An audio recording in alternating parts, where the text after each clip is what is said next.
আচ্ছা, আমি ছোট্ট একটা ইন্ট্রোডাকশন দিয়ে শুরু করি আসলে। তো আজকের সেশনটা তাহানিকে নিবে। তো তাহানি হচ্ছে আমাদের পরিধিতে আছে, হচ্ছে আমাদের এমএল এবং ডেটার যত ইনিশিয়েটিভ গুলো হয় সেটা ওই করে, ও ডিজাইন করে বা সবকিছু করে আর কি।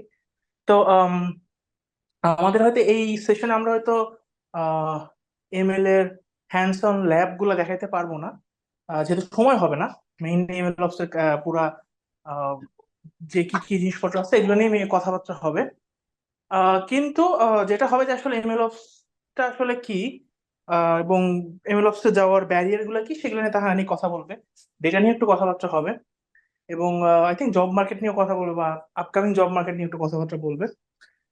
তো হয়তো আমিও পাশে থাকবো সব সময়, কিন্তু আসলে এমএলওপস এর এমএলওপস এ কাজ করা হলেও আমার কাছে মনে হয় তাহানি অনেক বেশি ভালো জানে আমার থেকে। So, তাহানি আই থিঙ্ক সুন্দর করে এক্সপ্লেন করবে, বাট আমার যদি কোনো কোশ্চেন থাকে সেগুলো আমি তাহানিকে করবো। তো এই তো, তানিক, শুরু করতে পারিস তো, নিজের ইন্টারাকশন দিয়ে শুরু কর ওখানে। আসসালামু আলাইকুম এভরিওয়ান। আমি তাহনিক আহমেদ। সফল ভাই অলরেডি বলেছে অনেক কিছু। তো আমি বর্তমানে হচ্ছে পরিধির ইমেল অফ এন্ড ডেটার যে ফাউন্ডেশন সেটা দেখছি। আমরা কিছু কাজ করছি। আমরা এডটেক সাইডের কাজগুলো আপনারা হয়তো দেখতে পাচ্ছেন, বাট এর ভেতরের অনেক কাজগুলো আছে, যেমন আমাদের একটা অর্গানাইজেশন আছে ইন্সপেক্টরস, এগুলোর কিছু কাজ আছে, সেগুলোর সাথে আমি আর কি সরাসরি সম্পৃক্ত। এই হচ্ছে বিষয়। আমি এর আগে হচ্ছে বেশ একটা কোম্পানিতে কাজ করেছি এবং অধিকাংশ ক্ষেত্রে আমার কাজ ছিল হচ্ছে এই ডেটার ফাউন্ডেশনটা তৈরি করা, দেন মেশিন লার্নিং বা ডেটার যে কাজগুলো আছে সেগুলোকে অপারেশনালাইজ করা।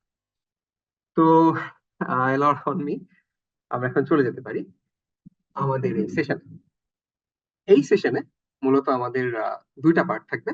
ফার্স্ট পার্ট 35 to 45 মিনিটস এর মতো হবে। আমরা ডিসকাশন করব যে অ্যাকচুয়ালি এমএল অপস জিনিসটা কি, আর একই সাথে একটু কন্টেক্সচুয়ালাইজ করার চেষ্টা করব যে অ্যাকচুয়ালি পৃথিবীতে হচ্ছেটা কি এমএল নিয়ে বা এআই ইঞ্জিনিয়ারিং নিয়ে, আসলে স্টেটটা কিরকম। তো এর জন্য আমরা এক্সটার্নাল অনেক ডেটা, এক্সটার্নাল অনেক ব্লগ পোস্ট বা এক্সটার্নাল অনেক সোর্সেস এর সাহায্য নেব। ইনফ্যাক্ট যেখান থেকে ডেটাটা জেনারেট হয় আর কি, সেখান থেকে।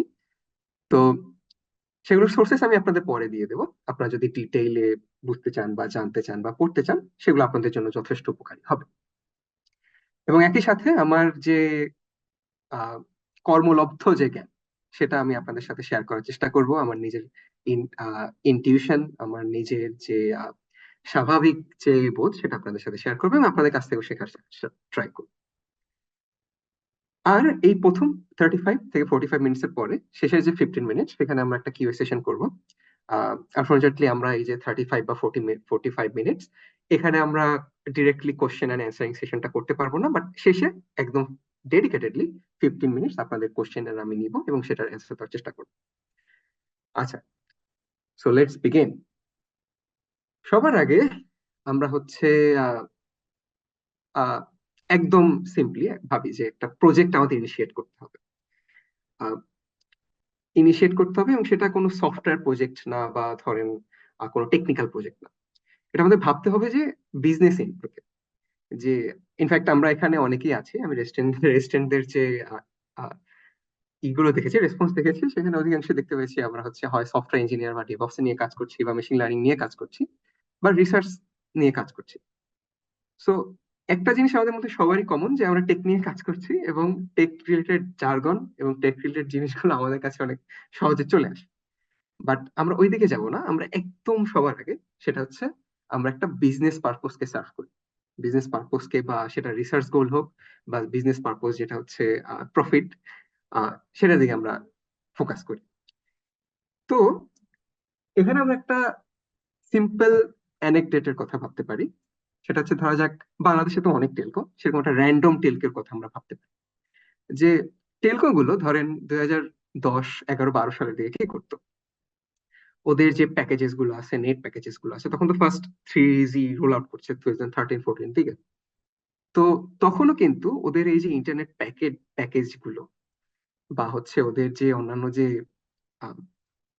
প্যাকেজেস গুলো টক টাইমের, বা আমি ধরি ইন্টারনেট প্যাকেজের কথাই ধরে নিই, সেগুলোর কথা জানতে বা ওগুলো সম্পর্কে ডিটেলে জানতে আমাদের কিন্তু কাস্টমার কেয়ারে যেতে হতো। ওদের আহ, ওদের ব্রোশার থাকতো, ওদের অন্যান্য যেসব মার্কেটিং ম্যাটেরিয়াল থাকতো, যেমন হচ্ছে ওদের প্রচুর পরিমাণে প্রিন্ট মিডিয়ায় পোস্ট করতে হতো, টিভিতে অ্যাড দিতে হতো, মানে অনেক বড় একটা কাস্টমার অ্যাকুইজিশন কস্ট। তো এত বড় কাস্টমার অ্যাকুইজিশন কস্ট থাকার পরে ওদের রিটেনশন কতখানি হইতো সেই ডেটা আমাদের কাছে নাই, ইনফ্যাক্ট ইন্টারনাল ডেটা আমরা পাবো না। বাট আন্দাজ করা যায় যে কাস্টমার অ্যাকুইজিশন কস্ট ওদের জন্য অনেক বেশি, কারণ ওই যে কাস্টমার কেয়ার সেন্টার গুলো মেনটেন করা, দেন হচ্ছে প্রমোশনাল কন্টেন্ট ক্রিয়েট করা, সেগুলোকে ডিজাইন করার জন্য টিম মেনটেন করা, এজেন্সি মেনটেন করা, দেন প্রমোশনাল ম্যাটেরিয়াল গুলো বিভিন্ন ডিস্ট্রিবিউশন সোর্সে পুশ করা, এটা অনেক হেক্টিক কাজ। তো ধরা যাক পুরো দেশে ওদের হচ্ছে 10টা কাস্টমার কেয়ার সেন্টার আছে, প্রত্যেকটার জন্য আপফ্রন্ট কস্ট হচ্ছে 10 লাখ করে, সব মিলে আমি ধরলাম, তো টোটাল কস্ট হয় 10 কোটি। তো এখন তো ধীরে ধীরে হচ্ছে টেকনোলজি অ্যাডভান্স হয়, টেকনোলজি হচ্ছে একটা ইভলিউশনের মধ্যে দিয়ে যায়। তো এর মধ্যে দেখা গেল যে মানুষের হাতে স্মার্টফোন চলে আসছে। আমরা এটা জানি যে একটার সাথে আরেক একটা টেকনোলজি ইনভেনশনের সাথে আরেকটা খুব ভালোভাবে সম্পৃক্ত। তো স্মার্টফোনের ইনভেনশনের সাথে সাথে স্মার্টফোনের অ্যাপ্লিকেশনের ইউজার্সও বেড়ে যায়। তো যেহেতু 3G রোল আউট করে, স্মার্টফোনের যে মোবাইল ডেটা কনজাম্পশন সেটাও বেড়ে যায়। তো তখন টেলকো গুলো দেখলো যে আমরা যদি অ্যাপে যাই বা আমাদের এই যে কাস্টমার কেয়ারের সার্ভিস গুলো আমাদের কোনো সিম্পল অ্যাপে চলে যাই, তাহলে দেখা যাবে যে আমাদের এই যে কাস্টমার অ্যাকুইজিশন কস্ট বা ক্যাক এটা কমে যাচ্ছে, এবং খুব দ্রুত মানুষের ইউজার এক্সপিরিয়েন্সটা ভালো হচ্ছে, আর আহ, সব মিলে একটা ভালো সার্ভিস পাচ্ছে। তো অ্যাপে গেল। এখন অ্যাপে যাওয়ার পরে তো নর্মালি যেটা হয় আমরা হচ্ছে যে লিস্ট আনায় দেওয়া যায়, মানে বিভিন্ন ওয়েবসাইটে যেমন লিস্ট আনায় দেয়, লিস্টিং ওয়েবসাইটের মতো, যে এত এত এত এত এত প্যাকেজে এত টাকা কিনলে এত মেগাবাইট পাবেন, এত গিগাবাইট পাবেন, সামথিং লাইক। বাট তারপরেও দেখা গেল, এটা একটা ইমাজিনারি সিনারিও, এটা ভাবতে হবে, দেখা গেল যে কাস্টমার রিটেনশন ঠিকভাবে হচ্ছে না, এবং ঠিকভাবে সেলসও বাড়ছে না, রেভিনিউ বাড়ছে না। কারণ হচ্ছে আমরা এমন রকম বান্ডেল বানায় রাখছি, টেলকোর কন্টেক্সট আমি বলছি, যেগুলো মানুষকে আকৃষ্ট করতে পারছে না। ধরা যাক একজন আহ, সাধারণ স্টুডেন্টের কাছে যে বান্ডেল দরকার বা প্যাকেজেস দরকার, সেটা কোনোভাবেই একজন যে বিজনেসম্যান বা কর্পোরেট ইউজার, তার কাছে একই রকম হবে না। তার আলাদা আলাদা হতে হবে, মানে হচ্ছে মানুষ ভেদে হচ্ছে তার বান্ডেল বা প্যাকেজেস ডিফারেন্ট হতে হবে। এবং তারপরে যদি আমরা আবার আরো ইন্ডিভিজুয়ালিটির দিকে যাই, যেমন একটা মানুষ স্টুডেন্ট হলেও তার মধ্যে কিন্তু অনেক ভাগ থাকতে পারে, একটা ইন্ডিভিজুয়াল মানুষ তো আলাদা। তার মানে হচ্ছে একদম পার্সোনালাইজড রিকমেন্ডেশন দরকার ওই ইন্টারনেট প্যাকেজেস এর। তো এখন এখানেই আমাদের প্রজেক্টের ইনিশিয়েশনটা করতে হবে, যে কিভাবে পার্সোনালাইজড ভাবে এই ইন্টারনেট প্যাকেজেস গুলো এই প্রত্যেকটা ইন্ডিভিজুয়ালের কাছে আমরা পৌঁছাতে পারি। সোফা কিন্তু আমরা কোনো সফটওয়্যার প্রজেক্ট বা হচ্ছে কোনো মেশিন লার্নিং প্রজেক্ট নিয়ে আমরা ডিসকাস করি নাই। আমরা জাস্ট বিজনেস এন্ড থেকে আমরা ডিসকাস করছি। কারণ হচ্ছে যে সফটওয়্যার প্রজেক্ট বা যে মেশিন লার্নিং প্রজেক্ট আপনার বিজনেস পারপোজকে সার্ভ করতে পারবে না, সেটা কোনো দরকার নাই তো। কারণ হচ্ছে আহ, যে জিনিসটা আমার টাকা আনবে সেই জিনিসটাই হচ্ছে ফান্ড পাবে, রাইট? কারণ হচ্ছে যে টিমকে আপনি মেনটেন করবে সেটা যদি আপনাকে রেভিনিউ না আনে, সেটা যদি আপনাকে আরওআই বা রিটার্ন অন ইনভেস্টমেন্ট নিয়ে না আসে, তাহলে সেই প্রজেক্ট কন্টিনিউ করার কোনো প্রয়োজন নাই, কারণ বিজনেসের পার্সপেক্টিভ থেকে। এবং এই ইকোনমিতে বা যে কোনো সময় যে কোনো ইকোনমিতে, রিসেশন হোক বা ফুল অন আপনার বুলিশ মার্কেট চলুক, এটাই আমাদের মাথায় রাখতে হবে যে আমার প্রজেক্ট যদি ইম্প্যাক্টফুল না হয় বা যদি আসলে কোনো ইম্প্যাক্ট না ফেলে, তাহলে জিনিসটা কোনো দরকার নেই। So let's back to the project. আমাদের এখন যে সমস্যাটা ধরা পড়েছে সেটা হচ্ছে আমাদের কাস্টমার স্যাটিসফ্যাকশন বাড়াতে হবে এবং একই সাথে রিটেনশনটা বাড়াতে হবে। এবং আমরা সেটা কিভাবে করতে পারি? পার্সোনালাইজড ইন্টারনেট প্যাকেজ রিকমেন্ড করতে পারি। এবং এইটা এখন আমাদের দেখতে হবে যে আমরা ট্র্যাডিশনাল সফটওয়্যারের দ্বারা এটা আমরা সলভ করতে পারতেছি কিনা। এখন ট্র্যাডিশনাল সফটওয়্যার দ্বারা আমরা এটা সলভ করতে পারবো না, কারণ ট্র্যাডিশনাল সফটওয়্যার ইঞ্জিনিয়ারিংটা অনেকটা রুল বেসড। আমাদের আমি লেম্যান টার্মসই বলছি, কারণ অনেক রুলস সেখানে ঠিক করে দিতে হয়, সেট করে দিতে হয়, including every single part of it. তো আমরা যেটা চাচ্ছিলাম আমাদের কাস্টমার স্যাটিসফ্যাকশন আর রিটেনশনের জন্য, যে একদম ইন্ডিভিজুয়ালাইজড বা পার্সোনালাইজড রিকমেন্ডেশন যাবে প্রত্যেকটা অ্যাপ ইউজারের কাছে, যাতে আমাদের এই কাস্টমার স্যাটিসফ্যাকশন রিটেনশনটা বাড়ে, সেটা ট্র্যাডিশনাল সফটওয়্যার ইঞ্জিনিয়ারের ফেল করে। দেন কি হয়? দেন আমরা যদি আমাদের নলেজ বা নলেজ বেস যেটা বলে বা আমাদের যে হিউরিস্টিক্স যেটা বলে যে এটা একটা প্রেডিক্টিভ টাস্ক। প্রেডিক্টিভ টাস্ক যখন হয় তখন আমাদের মাথায় চলে আসে যে এটা স্ট্যাটিস্টিক্যাল মডেলিং এর মধ্যে পড়তে পারে বা মেশিন লার্নিং সলিউশন হতে পারে। দেন এখন আমাদের পালা যে এটা মেশিন লার্নিং মডেল হিসেবে বা মেশিন লার্নিং প্রজেক্ট হিসেবে আমরা কিভাবে ফর্মুলেট করতে পারি। সো এই যে জিনিসটা আমি মাত্র যেটা বললাম বা আপনাদের আমি বোঝানোর চেষ্টা করলাম সেটা হচ্ছে ফ্রেমিং প্রবলেম। এবং এইটাই হচ্ছে এমএল অপস এর সব থেকে ফান্ডামেন্টাল এবং সব থেকে ইম্পর্টেন্ট।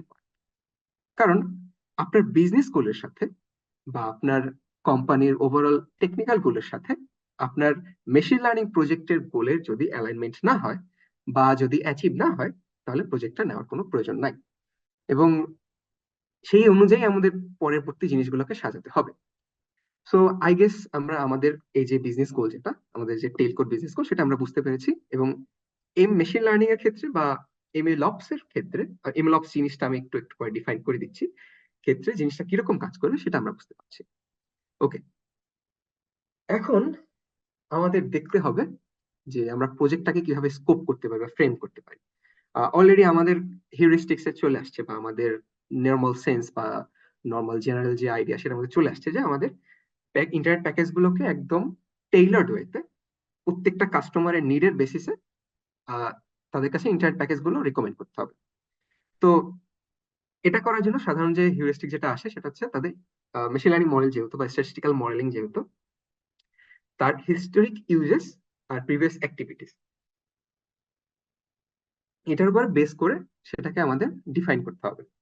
দেন আমাদের যে প্রজেক্টের যে অ্যাকচুয়াল অডিয়েন্স যেটা সেটা হচ্ছে আমাদের কাস্টমার। তো কাস্টমার সেটা আমরা তো অলরেডি আইডেন্টিফাই করেই ফেলেছি। তো কাস্টমারের যে হিস্ট্রিক্যাল ডেটা সেটা সাফিসিয়েন্ট হতে হবে। তো সেটা আমাদের কিভাবে কালেক্ট করব বা হচ্ছে সেটাকে কিভাবে স্টোর করব এবং সেটাকে কিভাবে প্রসেস করব সেটা আরেকটা ডিসিপ্লিনের কাজ, যেটা হচ্ছে আমাদের মেশিন লার্নিং এর আগে আসে। সেটার নাম হচ্ছে ডেটা ইঞ্জিনিয়ারিং, যেটা নিয়ে আমরা খুব হালকা টাচ করব এই এমএল অপস এর ডিসকাশনেই। বাট সোফার আমাদের ধরে নিতে হবে যে আমাদের একটা ডেটা বেজ আছে বা হচ্ছে আমাদের একটা বেটার ডেটা সাইলো আছে যেটা দিয়ে আমরা আমাদের মেশিন লার্নিং প্রজেক্টের জন্য ডেটা ফেচ করতে পারি। দেন থার্ড যেটা স্কোপিং প্রজেক্টের ক্ষেত্রে সেটা হচ্ছে আমাদের রিকোয়ারমেন্টস গুলোকে গ্যাদার করা। এটার জন্য আমাদের টিম কোলাবোরেশন বাড়াতে হবে। ইন্টার টিম কোলাবোরেশন আমাদের বাড়াতে হবে, যেমন সফটওয়্যার টিম থেকে কি আসতেছে, বিজনেস টিম থেকে কি আসতেছে, দেন মার্কেটিং টিম থেকে কি আসতেছে, সেলস টিম থেকে কি আসতেছে। দেন সেগুলো মিলিয়ে মেশিন লার্নিং টিম একটা প্রজেক্ট ফর্মুলেট করবে, প্রপোজ করবে। সেখান থেকে আমরা যে ডেটা পয়েন্ট গুলো আমরা ফর্মুলেট করব বা হচ্ছে ফিক্স করব সেটার মধ্যে থাকতে পারে হচ্ছে customer demographics, usages patterns and in activities. তো আমাদের প্রজেক্ট স্কোপিংটা শেষ। আমরা এখন জানি অ্যাকচুয়ালি আমরা কি করব। আমি let me refresh myself again, যে আমরা হচ্ছে হিস্ট্রিক ইউজেস এন্ড অ্যাক্টিভিটিস থেকে, যেটা হচ্ছে কোট আনকোট ডেটা, সেই ডেটা থেকে একদম পার্সোনালাইজড ইন্টারনেট প্যাকেজ হচ্ছে রিকমেন্ড করবো আমাদের ইউজারদের ক্ষেত্রে। আচ্ছা, সোফার আই গেস আমরা আমাদের আইডিয়াতে এটা নিতে পেরেছি যে কিভাবে এই জিনিস আমরা ফ্রেম করলাম। দেন এখন একটা machine learning project life cycle, মানে হচ্ছে আমরা এখন আমাদের মেশিন লার্নিং প্রজেক্টের দিকে আমরা যাব, যে মেশিন লার্নিং মডেলটা আমরা ট্রেন করব। দেন হচ্ছে আমরা আমাদের যে সলিউশন, যে টেলকোর যে অ্যাপ সেটা আমরা ডিপ্লয় করব। তো first of all scoping the project, এটা আমরা মাত্র করলাম, আমাদের প্রবলেমটা আমরা ফ্রেম করেছি এবং সেটার কোন কোন জিনিসগুলো আমাদের দরকার সেটা আমরা ফ্রেম করেছি। এবং আমরা যে ডেটা কালেকশন সেটা আমরা মোটামুটি ধরে নিয়েছি যে আমাদের কাছে আছে, যেমন হচ্ছে customer demographics, usages patterns, in app activities, এগুলো। দেন এই ডেটা কালেক্ট করার পর, ডেটা ট্রান্সফর্ম করার পর, ডেটা প্রসেস করার পর আমাদের মেশিন লার্নিং যে মডেল আছে, আহ, আমি লেম্যান ট্রামজি বলি, আমাদের মেশিন লার্নিং মডেলে গেলে আমাদের এই যে হিস্ট্রিক্যাল ডেটা আছে সেই মেশিন লার্নিং মডেলে আমাদের হিস্ট্রিক্যাল ডেটা গুলো ট্রেন করার পর যে এর ভেতর যে প্যাটার্ন গুলো, সেই প্যাটার্নটা লার্ন হয়, যেটা বেসিক্যালি একটা ম্যাথমেটিক্যাল রিপ্রেজেন্টেশন। সেই মডেলটা মানে ট্রেন মডেলটা আমাদের যদি আমাদের বিজনেস গোলকে স্যাটিসফাই করে ইনিশিয়ালি, কারণ আমরা এখনো ডিপ্লয় করিনি, আমরা জানি না যে এখনো আমাদের যে কাস্টমার আছে, যে কাস্টমার রিটেনশন আছে সেটা ঠিকভাবে আমরা পাচ্ছি কিনা বা আমাদের বিজনেস গোল যেটা সেটা অ্যাচিভ হচ্ছে কিনা, বাট টেকনিক্যাল যে প্যারামিটার্স গুলো সেগুলো যদি অ্যাচিভ করে, যেমন অ্যাকুরেসি বা হচ্ছে অন্যান্য যেগুলো আছে সেগুলো যদি অ্যাচিভ করে, তাহলে আমরা মোটামুটি ধরে নিতে পারি যে এটা একটা ডিপ্লয়মেন্ট, আমরা এটা চাইলে এখন ডিপ্লয় করতে পারি। তো এটা হচ্ছে একদম লেমান টার্মসে বা একদম হাই লেভেলে আমাদের যে ডিপ্লয়মেন্ট পুরো machine learning project life cycle সেটা। এর পরেও যেটা আমরা যেতে পারি, আমরা একটু একদম হাই লেভেলে চিন্তা করলাম, এরপরে আমরা একদম একটু এক লেভেল নিচে যাব, যেটা হচ্ছে মাত্র আমরা ডিসকাস করলাম। সেটা আমি যদি এখন যাই,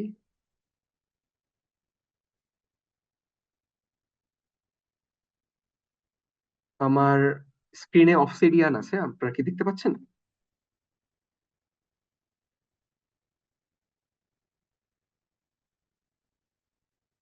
আচ্ছা, অবসিডিয়ান দেখা যাচ্ছে না, জাস্ট ব্রাউজারটা দেখা যাচ্ছে। Thank you, thank you. আচ্ছা, তো আমরা হাই লেভেল একটা ধারণা নিলাম যে আমাদের প্রজেক্টটা কিভাবে স্কোপ হলো, যেটা কিভাবে কালেক্ট হলো, সেটা কিভাবে ট্রেন হলো, দেন সেটা কিভাবে ডিপ্লয় হলো। এবার আমরা লো লেভেলে যাব, এবং আমরা যতখানি সম্ভব লো লেভেলে যাব, যাতে হচ্ছে আমাদের একটা ধারণা থাকে যে অ্যাকচুয়ালি মেশিন লার্নিং অপারেশনসটা কিভাবে কাজ করে বা মেশিন লার্নিং প্রজেক্ট লাইফ সাইকেলটা কিভাবে কাজ করে। ওকে, লেটস সি। তো আমরা ধরে নিয়েছি যে আমাদের ডেটা কালেক্ট হয়েছে, দেন এবার আমাদের কাজ হচ্ছে ডেটাটাকে প্রিপেয়ার করা, দেন মডেলটা ট্রেন করা, মডেলটা ইভ্যালুয়েট করা। এবং মডেল ইভ্যালুয়েশনের মেট্রিক্স গুলো কিরকম হবে, আমরা যে আগের যে বিজনেস গোলটা অ্যাচিভ করেছি বা বিজনেস গোল ফিক্স করেছি, সরি, সেটা অনুযায়ী যাতে আমাদের মডেলটা কাজ করে। আলটিমেটলি এই স্ট্যাটিস্টিকটা বা হচ্ছে মেট্রিক্স গুলো ভালোভাবে কাজ করা যাবে যখন আমরা আমাদের মডেলটা প্রোডাকশনে থাকবে বা ডিপ্লয়মেন্ট থাকবে বা অ্যাকচুয়াল কাস্টমার কনজিউমার যারা তাদের কাছে থাকবে, তখন আমরা বুঝতে পারবো যে জিনিসটা আসলে কিভাবে কাজ করে। সো এই হচ্ছে ব্যাপার। তো মোটা থেকে যদি দেখি, প্রথমে আমাদের ডেটা এক্সট্রাক্ট করতে হবে। আমাদের যে ডেটা আছে সেটা ডেটাবেস হতে পারে বা ডেটা লেক হতে পারে, এনিথিং হতে পারে, সেটা ব্যাচ ব্যাচ সাইজ হতে পারে বা হচ্ছে স্ট্রিমিং ডেটা হতে পারে। দেন সেটাকে আমরা এক্সট্রাক্ট করব, তারপর সেটাকে প্রিপেয়ার করব, তারপর মডেলটাকে ট্রেন করব, মডেলটাকে ইভ্যালুয়েট করব, দেন মডেলটাকে ট্রেন করব। তারপরে যদি ট্রেন মডেল আমাদের মেট্রিক্স অনুযায়ী মানে আমাদের পছন্দ হয় বা ভাল লাগে, ভাল লাগে বলতে হচ্ছে মডেলটা যেন হচ্ছে আমাদের অবজেক্টিভ অনুযায়ী কাজ করে, তাহলে হচ্ছে আমরা মডেলটাকে ডিপ্লয় করব। ডিপ্লয় করার পর আমাদের প্রেডিকশন সার্ভিসে থাকবে। সো এই যে পার্ট, উপরের যে পার্ট সেটা হচ্ছে আমাদের ডেভেলপমেন্ট পার্ট, আর নিচের যে পার্ট সেটা হচ্ছে আমাদের প্রোডাকশন পার্ট। সোফার আমরা যেটা দেখলাম সেটা হচ্ছে একটা মেশিন লার্নিং যে প্রজেক্ট, সেটা লাইফ সাইকেলটা হচ্ছে হায়ার লেভেলে। তো সোফার এখানে কিন্তু কোনো অপারেশনালাইজের ব্যাপার নাই, কোনো অটোমেশন, অপারেশনালাইজ বলতে হচ্ছে জিনিসটা অটোমেশনের ব্যাপার নাই, জিনিসটা হচ্ছে মনিটরিং এর কোনো ব্যাপার নাই। আহ এটা আমরা একটু পরে ডিসকাস করব। তো এটা হচ্ছে ব্যাপার এমএলঅপস লেভেলের। এবার আমরা যদি লেভেল ওয়ানে যাই, মানে আরো একটু লোয়ার লেভেলে যাই, সেটা হচ্ছে অটোমেটেড এমএল আমরা পাইপলাইন। মানে তাহলে এখন এমএল লেয়ারে আসি না আসলে, রাইট? আমরা না, যদি চিন্তা করি, আমরা হচ্ছে জাস্ট হচ্ছে মানে আহ, ডেভেলপমেন্টে করার সময় কি কি প্র্যাকটিস ফলো করবে সেগুলো নিয়ে টুকটাক কথা বলছি, তাই জি তো? জি জি জি জি জি ওকে, জি ঠিক আছে। জি। তো এখন এই যে প্রসেসটা, এই যে লাইফ সাইকেলটা, এখন আমরা আবার আমাদের ওই বিজনেস গোল বা হচ্ছে আমাদের যে বিজনেস মেট্রিক্স এর ব্যাপারটা, সেটা যদি আমরা এখন মাথায় আনি, আমাদের মডেল তো ডিপ্লয়মেন্ট হয়ে গেছে। মডেলটা ডিপ্লয়মেন্টে কোথায় হয়েছে, সেটা হচ্ছে ধরা যাক আমাদের যে অ্যাপ আছে টেলকো অ্যাপ, সেখানেই আছে। সেখানে গিয়ে ওই যে পুশ নোটিফিকেশনে আমাদের রিকমেন্ডেশন গুলো চলে যাচ্ছে প্রত্যেক ইউজারের কাছে কাছে। ধরা যাক একজন স্টুডেন্টের কাছে হয়তো বা কম দামে 1 জিবি ডেটা চলে গেল, আর একজন এন্টারপ্রাইজ লেভেলে বা হচ্ছে কর্পোরেট লেভেলের যে ইউজার, সেটা অবশ্যই আমাদের মডেল প্যাটার্ন দেখে বুঝতে পারবে হিস্ট্রিক্যাল ডেটা থেকে, তার কাছে হয়তো বা একটু বেশি দামে গেল বাট একটু বেশি ভলিউমে গেল। তো গেল, এখন কিছু প্রবলেম দেখা গেল। প্রবলেম অবশ্যই আসবে, তার আগে পজিটিভ সাইড গুলো আমরা যদি আলাপ করি, দেখা যাচ্ছে যে আহ, আগে কাস্টমার যারা হচ্ছে চার্ন হইতো, কাস্টমার চার্নের ধরা যাক আগে প্রায় 50% ছিল, ধরে নিলাম। তো এই মডেল ডিপ্লয়মেন্টের পরে আমাদের সেটা 43%-এ নেমে আসছে, মানে হচ্ছে 7% কমে গেছে ওভারঅল। আচ্ছা, কাস্টমার চার্ন নিয়ে একটু কথাবার্তা বলে নিতে হবে, কারণ সবাই তো আসলে বিজনেস ব্যাকগ্রাউন্ডের না। হ্যাঁ, তো এই চার্ন ডাটা আসলে সবাই দেখে না। আচ্ছা আচ্ছা, ঠিক আছে ঠিক আছে। তো কাস্টমার চার্ন বেসিক্যালি হচ্ছে আমার কাস্টমার আমার প্ল্যাটফর্ম থেকে চলে গেছে। ধরা যাক কেউ আহ, আহ, সূর্য এই ইউজ করতো, মানে সিম ইউজ করতো, সে এখন হচ্ছে আপনার পল্লী ফোন ইউজ করতেছে, সেদিকে চলে গেছে আর কি। ঠিক আছে, মানে তার এখন আর আপনার অপারেটর ভাল লাগতেছে না, মানে আপনার কল রেট, আপনার ইন্টারনেটের এইটি আপনার ভালো লাগতেছে না, সার্ভিস ভালো লাগতেছে না, সে এখন হচ্ছে আরেকটা জায়গায় চলে গেছে। মানে হচ্ছে আপনি সোজা কথা আপনি কাস্টমারটা হারাই ফেলছেন। তো এইটাকে বলা হচ্ছে কাস্টমার চার্ন রেট। তো ধরা যাক আমাদের টেলকোর চার্ন রেট হচ্ছে 50%। আমাদের মলে ডিপ্লয়মেন্টের পর দেখা যাচ্ছে যে 50%, সেটা মাত্র 49%-এ দেখা গেছে পরের মাসে। মানে এক মাসে আমাদের মডেলটা ডিপ্লয়মেন্টে ছিল। আমাদের বিজনেস গোল ছিল আমরা পার্সোনালাইজড রিকমেন্ডেশন করব, যাতে হচ্ছে আমাদের এই যে ইন্টারনেট প্যাকেজের ক্ষেত্রে আমাদের চার্ন রেটটা অনেকখানি কমে যায়, আর আমাদের হচ্ছে কাস্টমার স্যাটিসফ্যাকশনটা বাড়ে। তো এখানে আমাদের মডেলের যে অ্যাকুরেসি, টেকনিক্যাল আমি ম্যাট্রিক্স এর গুলার কথা বলি, সেখানে দেখা গেছে যে খুব ভালো পারফর্ম করতেছে আমাদের হিস্ট্রিক্যাল ডেটাতে, প্রায় ধরা যাক 90% অ্যাকুরেসি বা 95% অ্যাকুরেসি ধরে নিলাম। অন্যান্য যেসব ধরা যাক F1 স্কোর অন্যান্য যা আছে খুব ভালো কাজ করতেছে। বাট বিজনেস যে গোল যেটা, সেটা সে অ্যাচিভ করতে পারতেছে না। কারণ এখানে অনেকগুলো সমস্যা থাকতে পারে। এখানে সবচেয়ে বড় যে সমস্যা সেটা হচ্ছে আমরা যে ডাটা ট্রেন করার জন্য ব্যবহার করেছি, আর বাইরে যখন আমরা মোবাইলটা ডিপ্লয় করেছি, সেটা কিন্তু সম্পূর্ণ ভিন্ন। মানে দুইটা ডাটার স্ট্রাকচার সম্পূর্ণ ভিন্ন। তো এই যে ডেটা গুলোর যে স্ট্রাকচারটা ভিন্ন, এটার জন্য আমাদের মডেলটা কিন্তু খুব ভালোভাবে পারফর্ম করতে পারছে না। তো এটা একটা কারণ। দেন আরো কিছু সমস্যা দেখা যায় যে যেসব প্যাকেজেস বা যেসব বিজনেস ডিসিশন নেওয়া হয়েছিল, ধরা যাক এই টেলকো গুলো বা কোম্পানিগুলো তো খুব দ্রুতই সাথে অনেকগুলো ডিসিশন চেঞ্জ করে বা হচ্ছে অনেকগুলো প্যাকেজেস নিয়ে আসে। তো সেটার সাথে ধরা যাক একটা নতুন প্যাকেজেস নিয়ে আসলো যেটা হচ্ছে আমাদের রিকমেন্ডেশন সিস্টেমের মধ্যেই নাই, তো সেটার সাপোর্টও কোম্পানি দেয় নাই। তো দেখা যাবে যে আহ, ওইগুলো না থাকার কারণে বিজনেসটা, মানে মানে যারা আমাদের ইউজাররা আছে, তারা ওইভাবে সাপোর্ট পাচ্ছে না বা জিনিসগুলোকে অ্যাভেল করতে পারছে না। মোট কথা আমাদের যে বিজনেস গোল ছিল সেটা অ্যাচিভ হচ্ছে না। তারপরে এটাই হচ্ছে সব থেকে বড় কারণ আমাদের এই মডেলটা মানে ফেল করার বা হচ্ছে জিনিসটাকে আহ, একদম ফেলে দেওয়ার, মানে পুরো প্রজেক্টটাকেই হচ্ছে আপনার একদম ডাস্টবিনে ফেলে দেওয়ার মতো অবস্থা। কারণ একটা মডেলকে, মেশিন লার্নিং মডেলকে ডিপ্লয় করতে হলে কি কি লাগে? সবার আগে হচ্ছে ইনফ্রাস্ট্রাকচার সেট আপ করে নিতে হয়।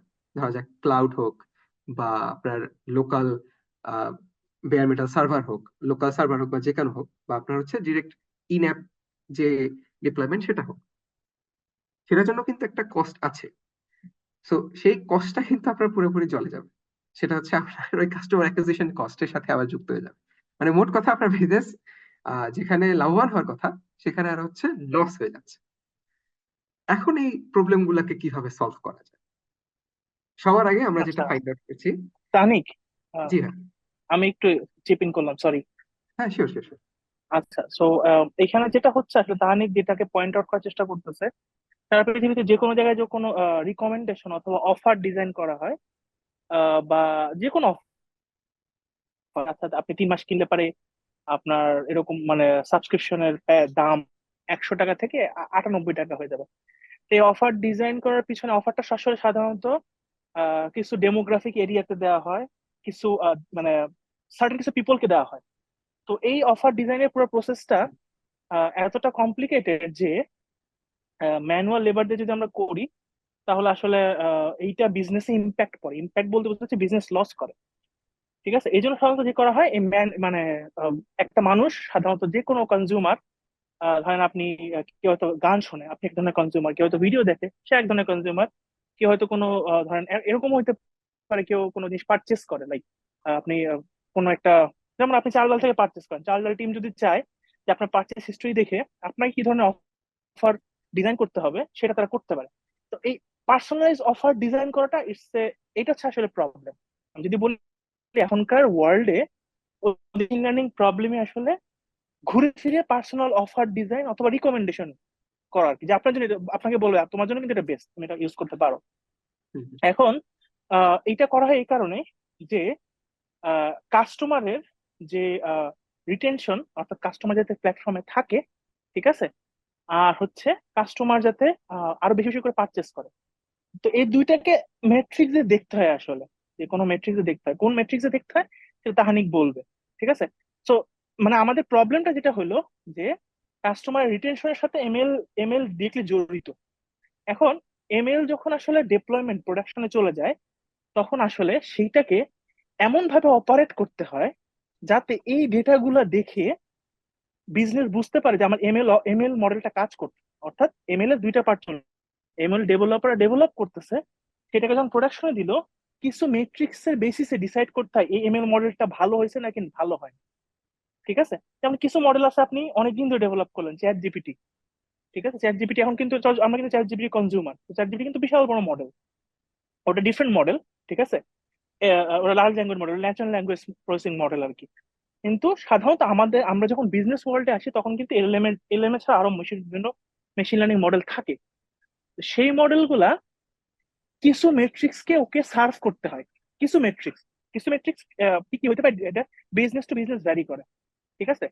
তো তাহলে কি জন্য বারবার বলছে যে মেট্রিক্স গুলো ইম্পর্টেন্ট, এবং এই মেট্রিক্স যদি সার্ভ করতে না পারে তাহলে ওই মডেলটা ফেল, মানে ওই মেশিন লার্নিং মডেলটা হুম। করলে এই পরে প্রোডাকশনে যে কাজ করে না, তখন সেটাকে রিট্রেন করতে হয়।